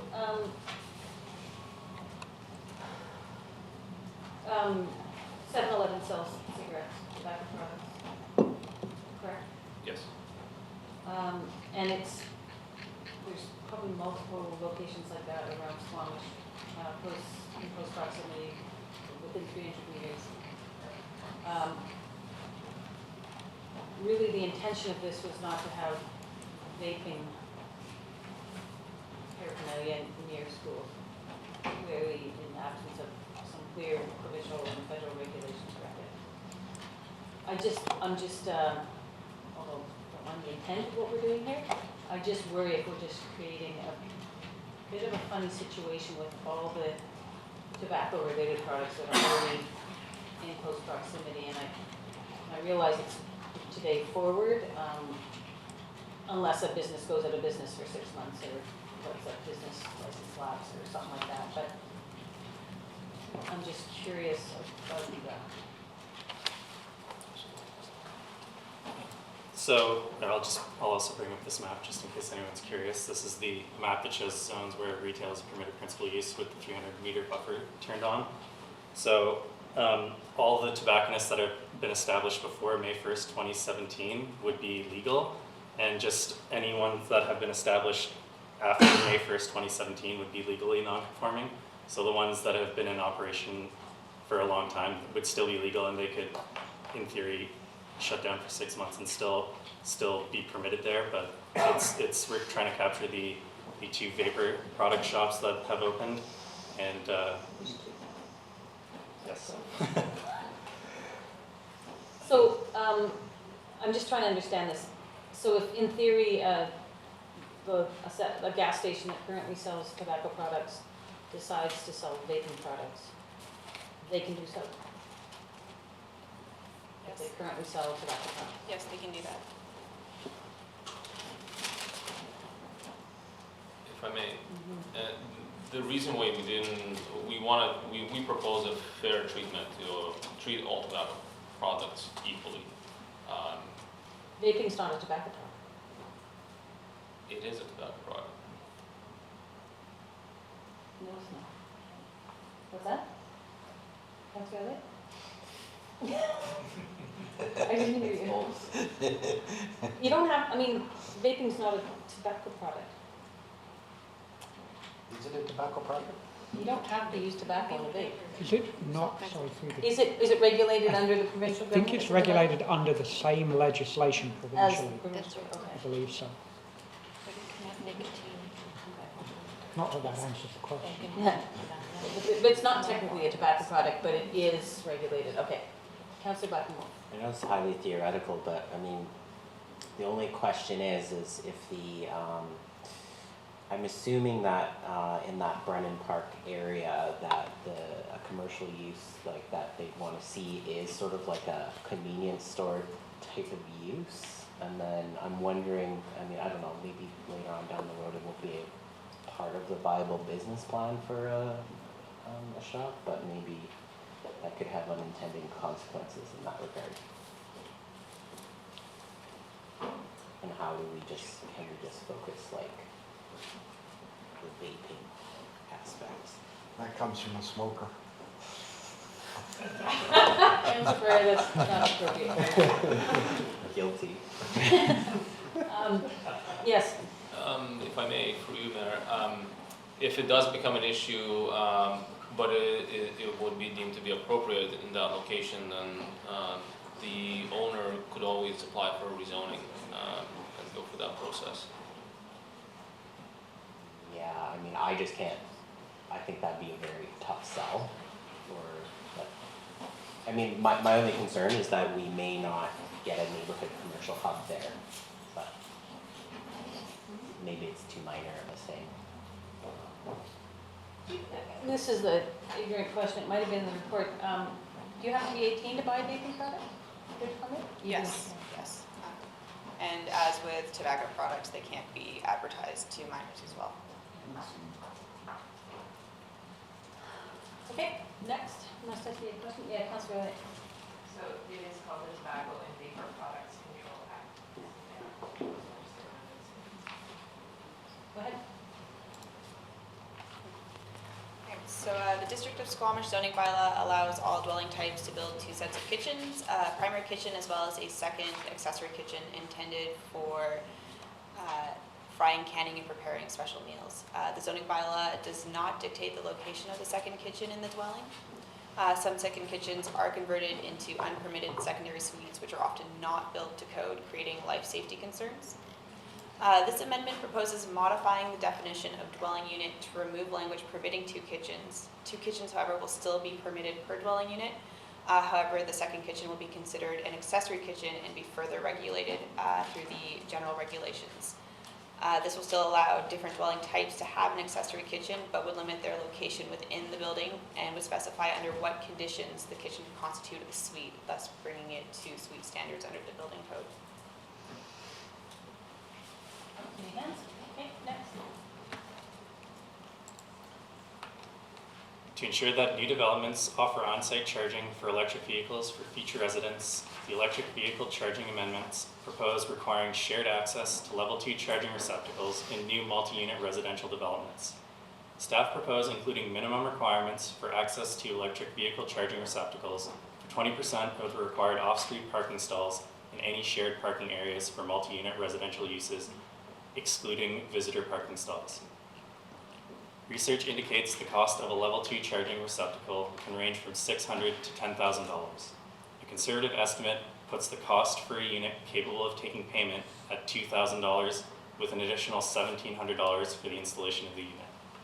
The following table shows what financial impacts these changes would have had on recent low, mid, and large-scale developments in Squamish using a conservative $3,700 per unit estimate. Council directed staff to explore including commercial requirements as part of this initiative. Following review of the costs associated with installing electric vehicle charging receptacles and district policies incentivizing commercial development, staff are recommending not requiring electric vehicle charging receptacles in commercial developments at this time.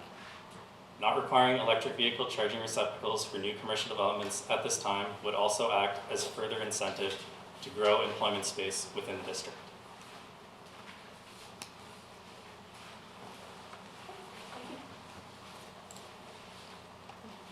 So bylaw number 2570 deals with 2 different things. The first, council directed staff to increase the cash in lieu amount for required off-street parking spaces.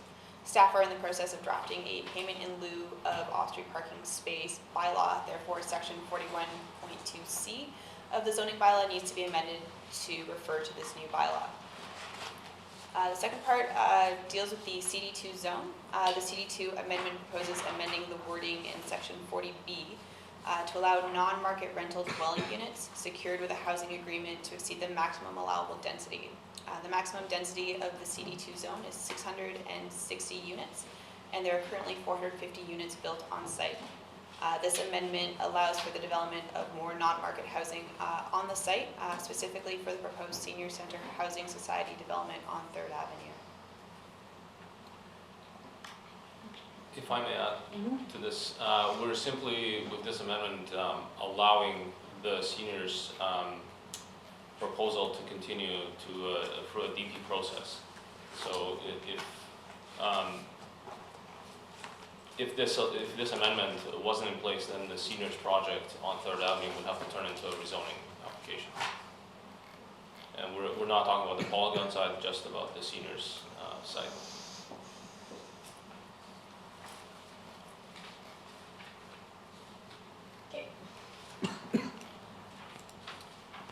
Bylaw number 2571, Development Permit Area 2 and Development Permit Area 7 amendments. Development Permit Area 2 regulates the form and character of commercial and multi-unit residential development in downtown Squamish, as shown on Schedule J1 of the official community plan. The current layout of the Development Permit Area 2 map is not aligned with the most recent District of Squamish Downtown Neighborhood Plan. Development Permit Area 7 regulates the form and character of all multifamily development outside downtown Squamish. Currently, there are some properties in downtown Squamish that are not captured by either Development Permit Area 2 or Development Permit Area 7. These properties, however, are identified as part of downtown Squamish on Schedule B of the official community plan.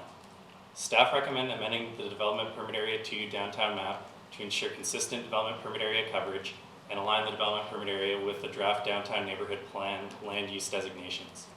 The amendment also proposes modifying the wording of Development Permit Area 7 to include areas of downtown Squamish that are not subject to another development permit area. This approach would capture any new multi-unit development in the downtown area by ensuring they are subject to development permits for form and character. The slide shows the current development permit area T map on the left and the proposed development permit area T map on the right. Any questions about this, council?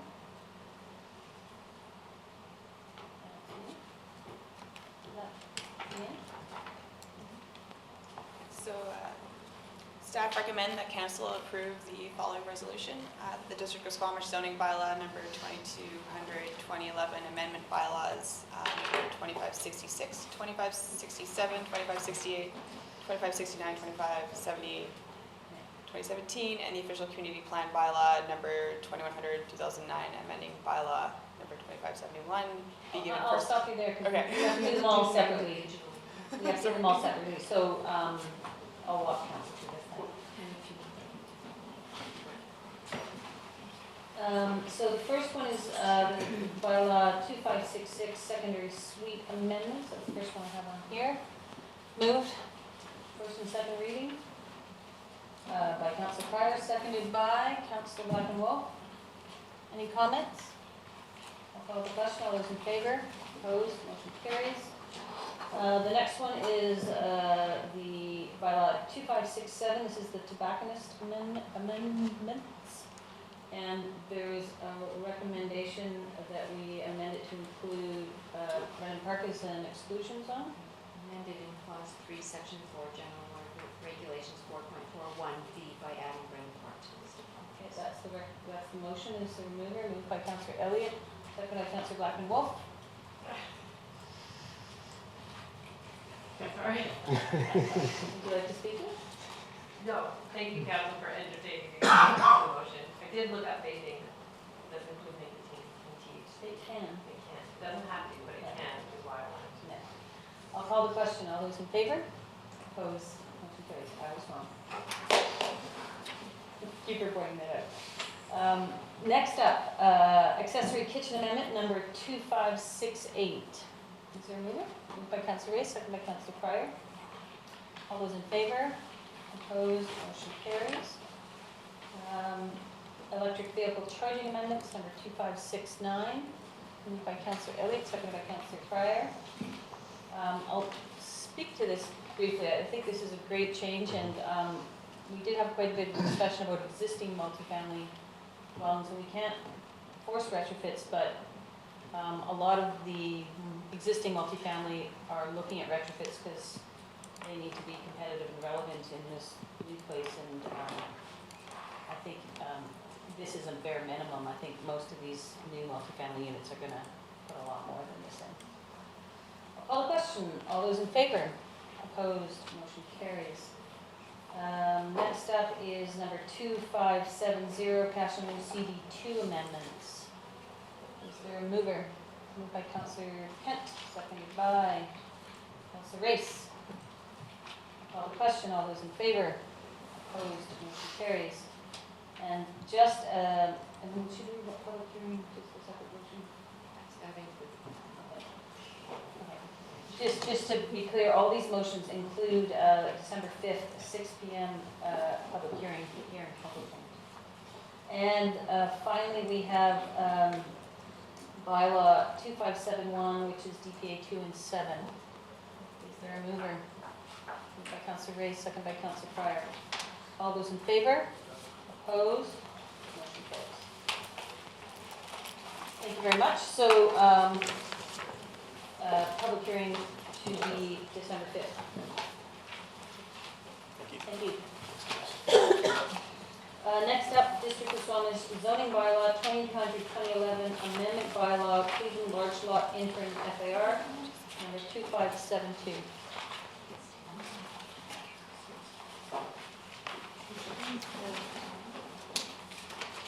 Thank you, Mayor.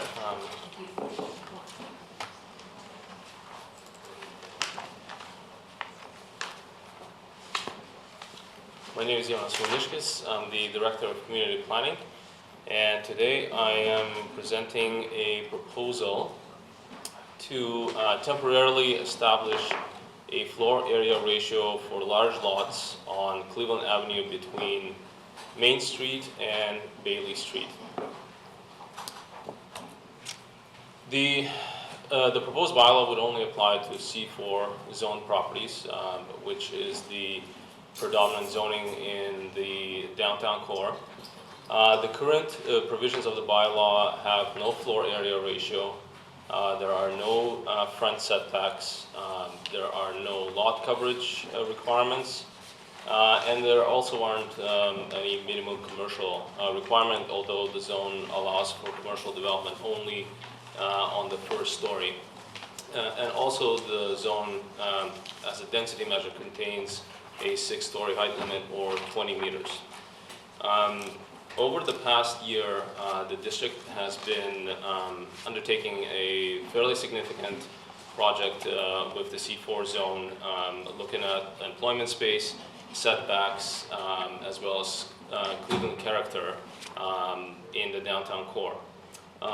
So far, we've had 2 fairly sizable public engagement events. There's been surveys undertaken, and we're nearing the end of the engagement phase for employment space and setbacks.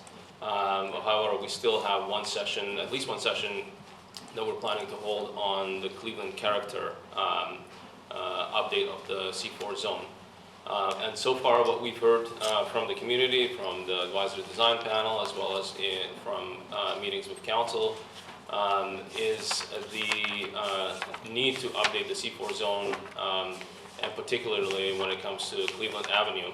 So the kind of the themes that have come out of the public engagement are maintain fine grain on Cleveland Avenue as the main street or the high street downtown. Secure employment space in the downtown core, and Cleveland Avenue is viewed by the community very much as a shopping area. Ensure that public open space is enhanced by adjacent developments, particularly on Cleveland Avenue. And a recognition that Cleveland Avenue is worthy of a distinct approach versus the rest of the downtown core. So while the rest of the downtown core is seen as an area that is most suitable to accommodate the highest densities, the stretch of Cleveland Avenue between Main Street and Bailey is seen as a historic character street, and the zoning update is very much aiming to do that.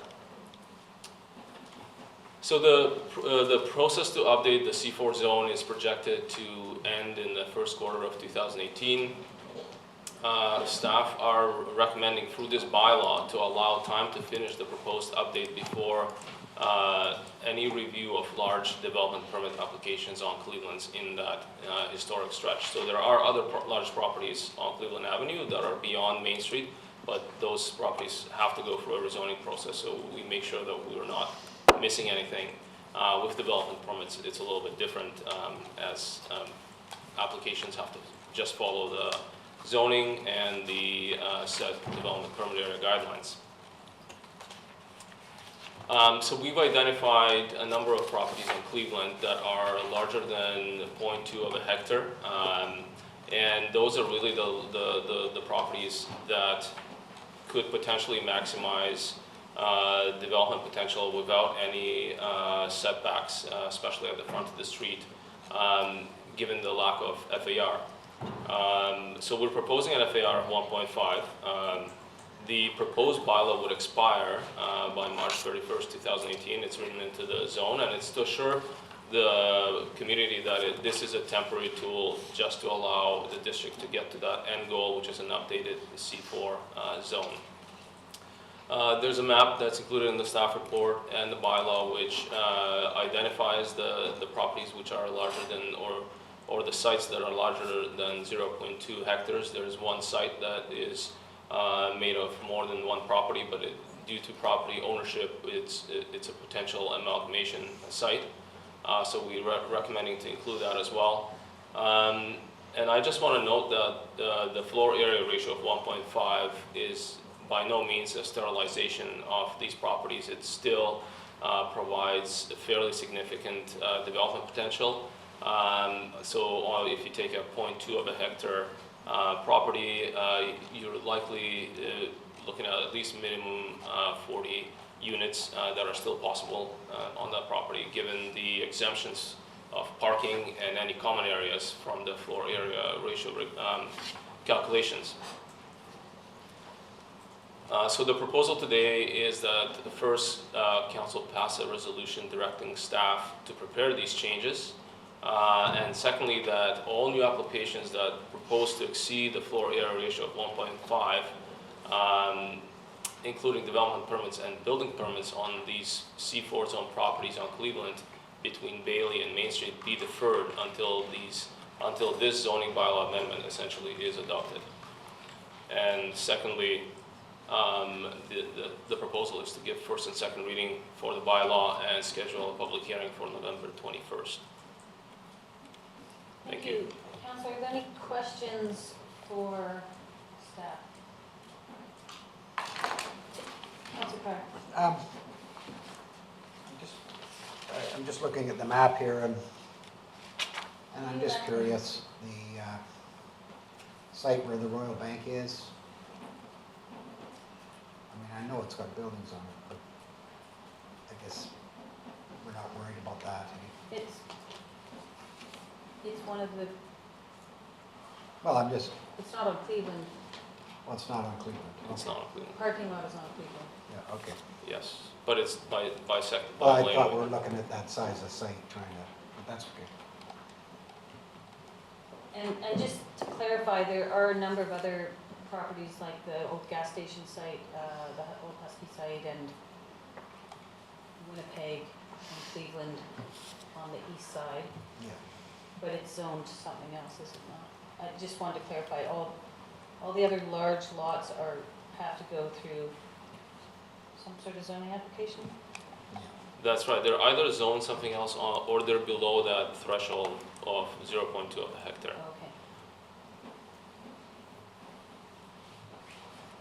Any other questions? Councillor Elliott?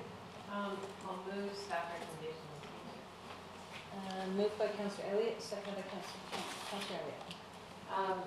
So I appreciate staff bringing this forward, and I was at the last public engagement Blue House, and there was a lot of people there, and there was, general support for the setbacks and sort of figuring out what we do long term for Cleveland. And so I think this is a wise temporary move to make sure that we get it right and only get one shot at it. And that's certainly what I would heard the community say.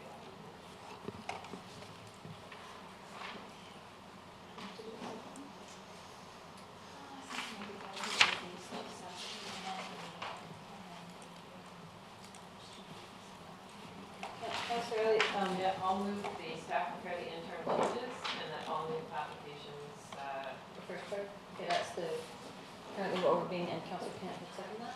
Yes. If you want to speak to it, go ahead. Just a question. So how many projects would that put on hold until after this comes up for next reading, November 21st? At this point, we don't have any development permit applications on these properties. Any other comments or questions for staff? Don't see any. I'll call the question. All those in favor? Opposed? Motion carries.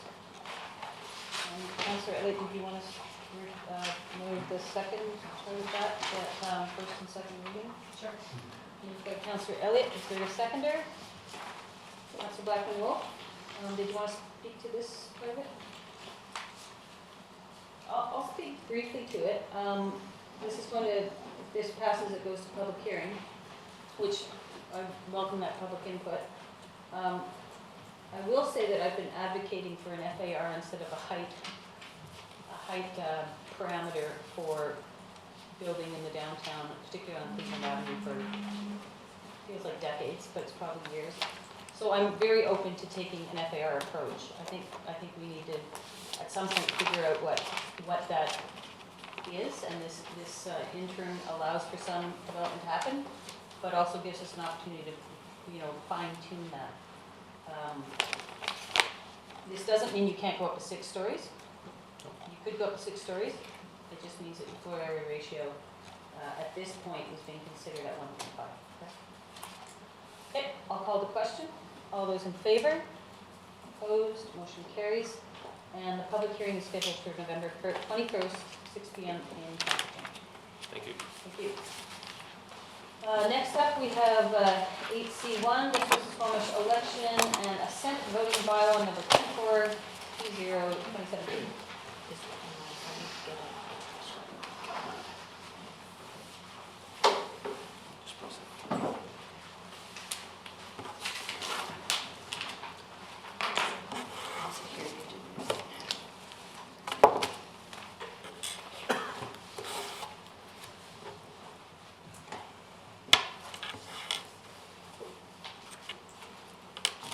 Everybody's taking minutes? We can multitask. We'll take notice. Good evening, Council. My name is Charlene Pollock. I'm the Manager of Legislative Services. And this is Robin Arthurs, the General Manager of Corporate Services, Recreation and Culture. And we're here to present on the new election and assent bylaw and also the election officer appointments.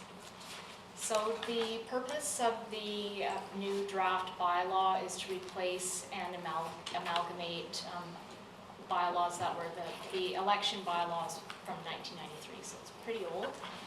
And the bylaw from 2002, the automated voting machine regulations. And so we'll amalgamate those bylaws into one and include the mail ballot voting as well. And the Local Government Act requires that election bylaws are adopted well in advance. So we're a little bit early, but the requirement is, I believe, July 2018 for the October 20th election. And don't forget, the inclusion of the mail-in ballot option was one of Council's strategic priorities as well, so that's being met here. So as you know, local government elections are now held every 4 years on the third Saturday in October, so that's 1 month earlier than it has been held in the past. And local elections are administered by the chief election officer, who is appointed by council. So changes in the new bylaw include legislative changes and requirements. And as I mentioned, it will include election and assent and automated voting machines and mail-in ballot in one bylaw, so that'll make it a lot easier. And the bylaw also includes flexibility for the chief election officer to make decisions on location for advanced voting opportunities. In addition, there's 2 required by the Local Government Act, as well as special voting and additional voting opportunities. And special voting is the what was formerly called mobile poll, so that's when we go up to the hospital and to the seniors. Yeah, when we've moved it from the senior citizens' home over to Shannon Falls. So assent voting, it was known as other voting, and this would be referendum questions. It's used by local governments to obtain the assent of electors to a bylaw. Ministry approval is required, so the bylaw would need to be prepared well in advance, probably at least 5 months, 4 or 5 months in advance of the election, so that there's time to send it to the ministry. So May. June. At the latest. So there's another opportunity, it's called community opinion, to obtain community consent on a question that council believes affects the community and without all of the formal assent voting rules. So council may authorize seeking community opinion by resolution or bylaw, but the results are not binding. So that is another option. So as Robin mentioned, the draft bylaw includes mail ballot voting. Should mention though, the Local Government Act stipulates that the only electors who may be permitted to vote by mail ballot are persons who have disabilities, illness, or injury that affects their ability to vote or at another voting opportunity, and people who expect to be absent from the municipality on general voting day and all advance voting opportunities. So just to be clear as well, people can't just use the mail-in voting opportunity because they want to. And if a challenge is received and it's found that somebody misused it, the penalties are very strict for voting offenses, and it's very likely that they would be prohibited from voting in future elections, and there could be a monetary penalty as well and put down by the court. They take voting offenses very seriously. So we mentioned special voting opportunities. The bylaw includes 3 special voting opportunities, and the chief election officer may establish the dates, locations, and voting hours. It's generally done on general voting day. And the proposed locations include the Squamish General Hospital, Hilltop House, and Shannon Falls Retirement Residence. And the hope is to increase voter turnout. In 2014, our voter turnout was 47.13%, so that was high compared to the average. And we're hoping to be able to increase that to 50% with the advance voting special and mail ballot voting. Also, with the change in general voting day to October, that will help capture voters who typically travel south in the winter. And we also plan to increase communication and engagement in the community. And these are the recommended motions for the election and assent bylaw and the appointment of election officers. And I would just like to add further for the appointment of the election officers report, if council has any questions. We are putting together a strategy to bring out greater voting, and that includes what we're going to be doing with our advanced voting, and we'll be bringing that forward to council at a later date, as well as going into the high school and talking to, and that'll be in the short term, talking to the kids who are going to be turning 18, getting people interested, at a younger age in voting. We have in the past gone down to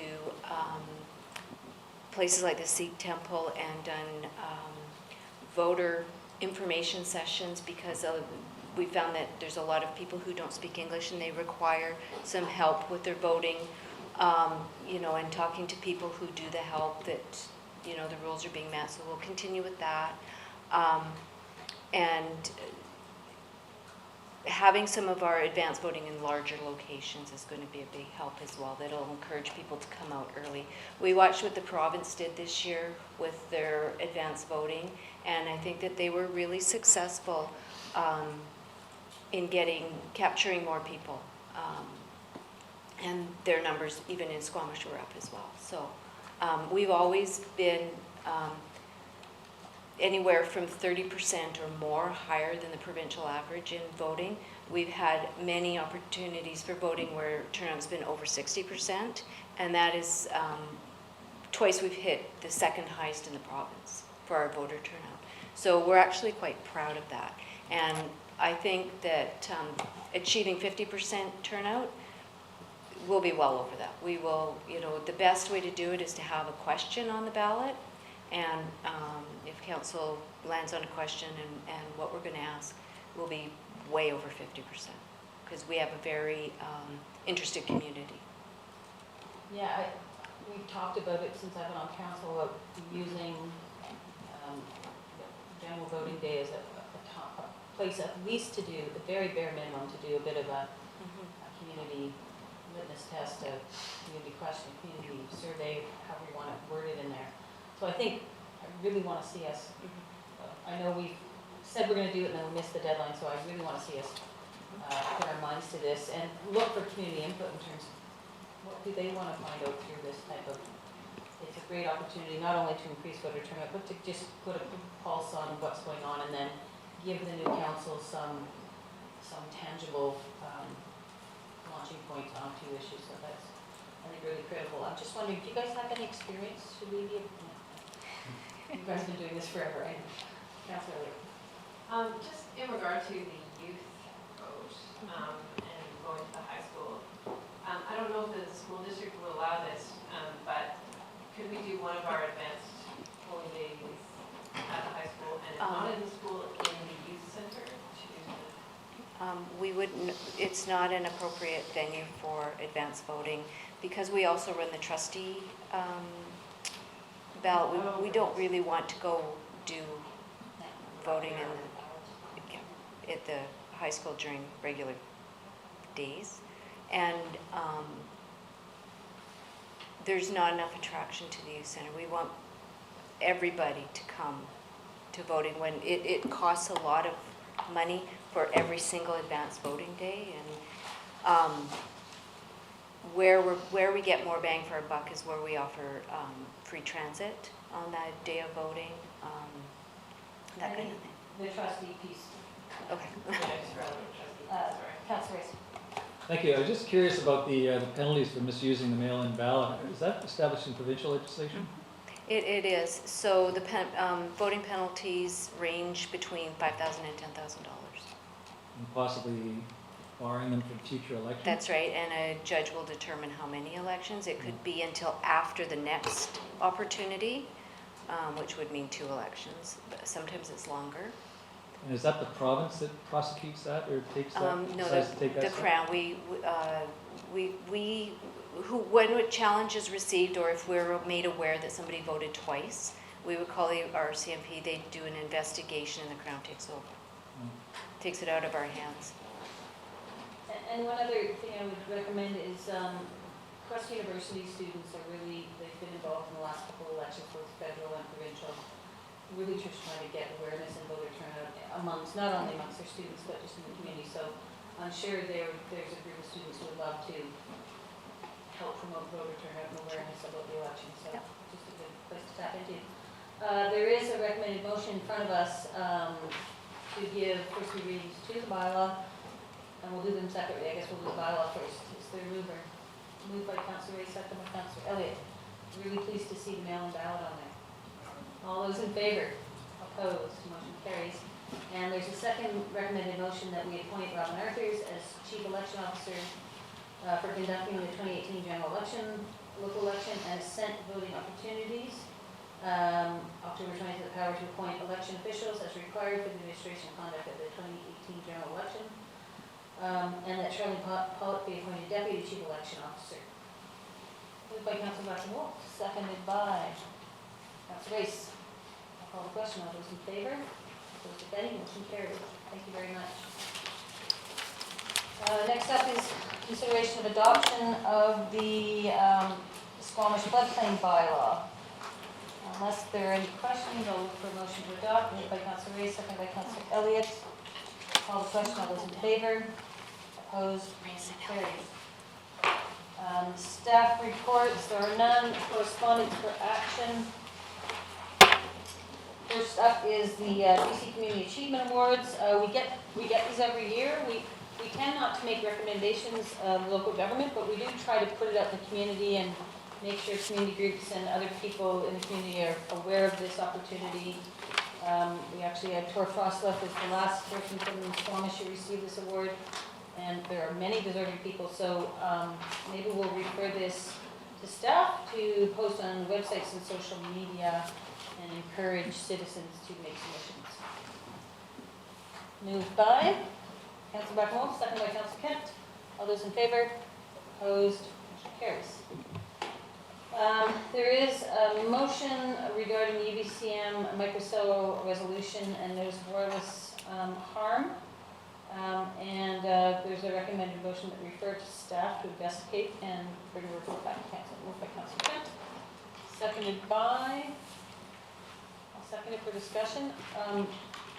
Just wondering if staff thinks this is a burden on the workload, or is this not too much for Mr. Buxton? Do you have any thoughts on that? What I know is that our ability to regulate this stuff is limited anyway, so.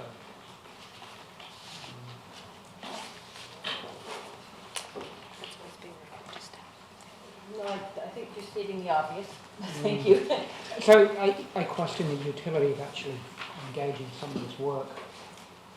I mean, and I don't think we have, and I don't think Mr. Valnishki is here, I don't think we actually have any policy in place on limitations right now. So maybe if we refer to staff to bring back a memo, I don't want to overburden staff with some, but I think it's worthwhile to understand where our policies lie and how they may affect this.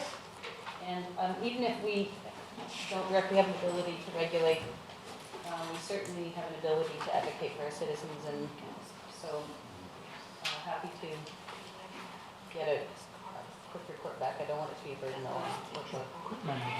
Okay, I'll call the question. All those in favor? Opposed? Motion carries. Next up, there is a correspondence from the SLRD regarding the regional growth strategy amendment bylaw. And there's a recommendation that we referred to the Director of Community Planning to bring back our recommendations for November 21st or December 5th regular council meeting. I'll move that. Is there a seconder? Second by Councillor Elliott. Call the question. All those in favor? Opposed? Motion carries.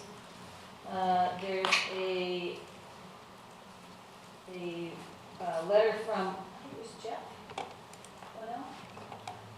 regarding cars on Highlands Way. To refer this to staff, review and response, that would be great. I know we've done a lot of work in this area through the HASTE Safe Routes to School project, and I think we all want to make sure that our routes are safe. So happy to move that. Is there a seconder? Second by Councillor Elliott. Call the question. All those in favor? Opposed? Motion carries. And I believe that correspondence is already happening with that. So, and then there was a late letter from Squamish Nation representatives regarding an upcoming powwow, and they were requesting some financial support. I did ask staff to look to see if we had any monies in our reconciliation account and or council contingency, and we certainly have money in both of those budget items to consider some financial support of the powwow. And I guess it's just a matter of what council thinks is appropriate. Maybe I'll make a suggestion that I'll just throw it out there, that we support the amount of $1,000 to Squamish Nation to support the powwow. Second by Councillor Rice. Any questions or comments about that? Seeing none, I'll call the question. All those in favor? Opposed? Motion carries. And Christine, where would the appropriate account to pull that from? Thank you, Mayor Heinzman. We actually have a Truth and Reconciliation budget. We thought that perhaps we could draw on that. That would be great. Okay, thank you. There are a number of correspondences for information. I'm looking for anybody who'd like to pull any of those. I will speak very briefly to the Inchikai letter of support.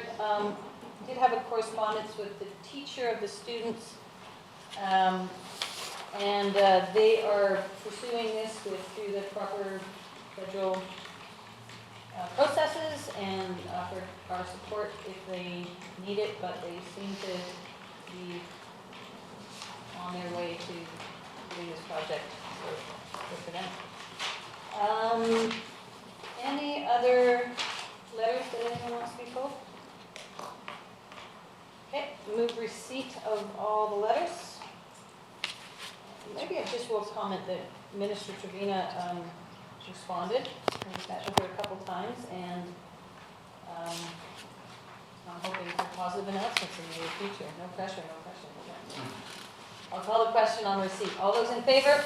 Opposed? Motion carries.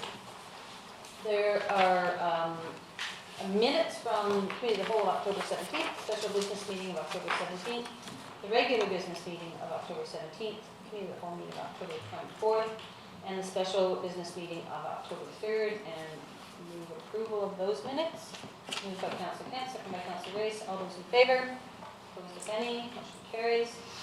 There's a recommended motion from the October 17th Committee of the Whole meeting. The Council provide a letter of support for the TEAM Aero Medical Society and their secure funding for this project. Moved by Councillor Kent, seconded by Councillor Pryor. Call the question. All those in favor? Opposed? Motion carries. Another motion reads that the Economic Development Officer continue to explore and pursue the possibility of making an application for the Federal Smart Cities Challenge. I'll move that. Is there a seconder? Second by Councillor Elliott. Call the question. All those in favor? Opposed, if any? Motion carries. There are recommended motions from the October 24th Committee of the Whole meeting. The Council received the SLRD financial plan submissions report, and the staff be authorized to forward the report to the SLRD. Moved by Councillor Elliott, seconded by Councillor Pryor. Call the question. All those in favor? Opposed? Motion carries. And that there's a further motion that the District of Squamish continue to collaborate with the Resort Municipality of Worcester on the Joint Emergency Evacuation Program. Moved by Councillor Race, seconded by Councillor Elliott. I'll call the question. All those in favor? Opposed? Motion carries. Is there any business arising from the minutes? Seeing none. Committee minutes and report, ADP from October 19th. To see for information. Moved by Councillor Elliott. Wait, I actually want to make an amendment to those minutes. Okay. To the advisory design panel? Yeah. Okay. So there's a bullet on page 263 of our agenda. And the question was, have there been discussions with the Squamish Food Council and incorporating community gardens into the development? So I checked with Crystal and Mickey. And at the time of this meeting, there had been no discussions, but the answer there says yes. So I understand there's discussions upcoming, so I don't think these minutes accurately reflect where they were at on October 19th.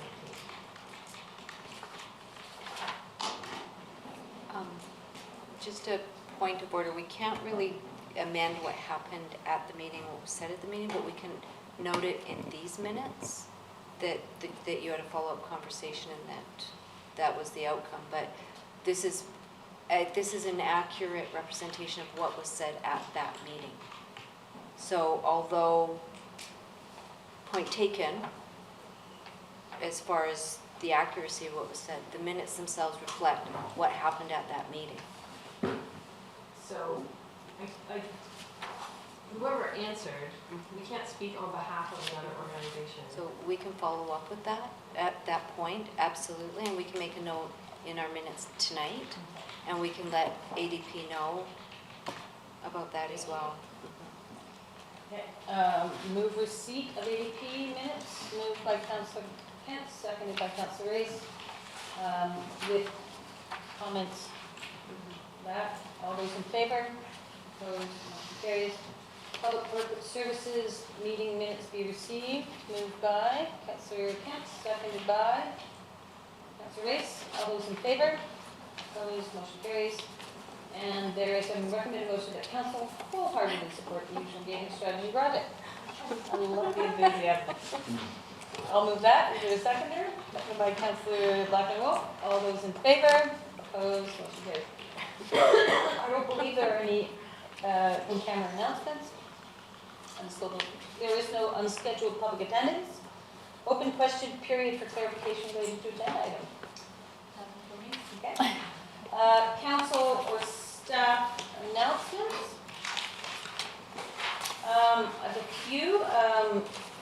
On October 27th, I was at the City Sky Community Services open house and official ribbon cutting unveiling, although they've been in there for a couple weeks now, or just a month now, of the new Centerpoint project. And they've done a great job there. It's a fantastic new home, providing critical social services programming in the community. And there's daycare space. They've incorporated the beautiful arched beams of the old church in the building and maintained that really interesting architectural feature and featured in the building. I don't know if you had a chance to go over there yet, but it's a great facility done with lots of care, and I think they're pretty excited to have a new home there. There was also, maybe Councillor Elliott would like to speak to this, there was an open house at the library last Wednesday. As usual, we have a spectacularly fantastic staff and facility over there who are really doing some innovative things. They had like mini cut in the aisles and the book aisles. The new mural looks great. That was commissioned through the Public Art Committee, and I think maybe I'll pass it over to our representative on that. Yeah, I think the evening also was the sort of culmination of a whole bunch of awareness building about the library and their community survey. And they had over 530 responses to their community survey. So the library board is actually going to engage in their strategic plan review early in the new year. So having that much response from the community about what they'd love to see from the library is really going to help them move their goals forward and create that new strategic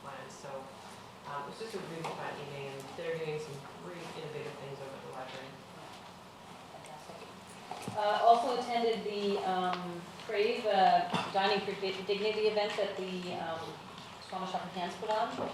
It was a fantastic event, really full house and just great food and wine and music, and the Squamish Savings donated $300,000 of funding towards the new Under One Roof project, and I think the initiative the evening raised about 75,000, 70,000, somewhere in that range. Really good, some really generous prizes. There was an Antarctic adventure donation that raised a lot of money through an auction, and it was just a fantastic event. They just went above and beyond. It was so cool. I know there was a couple of members of council at the event. And on Sunday, the Eagle Watch group officially launched the season again. This is a fantastic group of volunteers through the Squamish Environment Society that provides education and hosts all those visitors that come to see the great spectacle that are the Eagles of Brackendale on the Eagle Run area. And congratulations to them.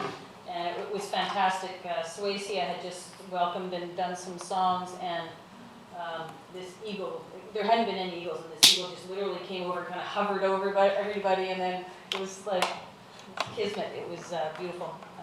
Frigidly cold out on the river, but congratulations to them, and they really do offer such a value-added experience to our visitors. And that important educational piece about that ecosystem that sustains eagles. Any other announcements? Yes, Councilor Lee. I am the council representative on the Food Policy Council, and they have launched their Squamish Silhouette Food Asset Map on Google Maps. Very cool. Very cool. So hopefully we can share that link through our social media channels with the community. So it points out where farms are and local businesses and community gardens and places where people get free food and all sorts of things. So, and that's for the whole region. And also the Environmental Club at Quest University is hosting a sustainability soiree this Friday at 6:30. And the Food Policy Council, so it's a networking event and the president is speaking, but there's also some structured networking. And the Food Policy Council will be asking the question, farmers are leaving Squamish due to high land costs and restrictive ALR regulations. What can we do about it? So there will be more questions from other groups around sustainability. So that's Friday at 6:30. It's open to the public. The question of ALR regulations on are they doing their job in preserving agricultural lands or not is really interesting. They're opening up that kind of worms. I think a good job. Big thinkers. Good job. I can't think of any upcoming events other than, of course, this is Veterans Week, and Remembrance Day is this Saturday, 11 o'clock. Unless they've changed it. Thanks for reminding me. This Saturday, 11 o'clock, it's at the Cenotaph. It's not at Brennan Park. Last year it was at the Cenotaph. It's at the Cenotaph, and rain or shine, so bring whatever paraphernalia you need to stay warm and dry. And it's usually a great turnout, so get there early because there's going to be lots of people. Anything else? Okay, I will call the for someone to move that we terminate the meeting. Moved by Councilor Elliott, seconded by Councilor Kent. All those in favor? Opposed? Motion carries. Thank you very much, everybody.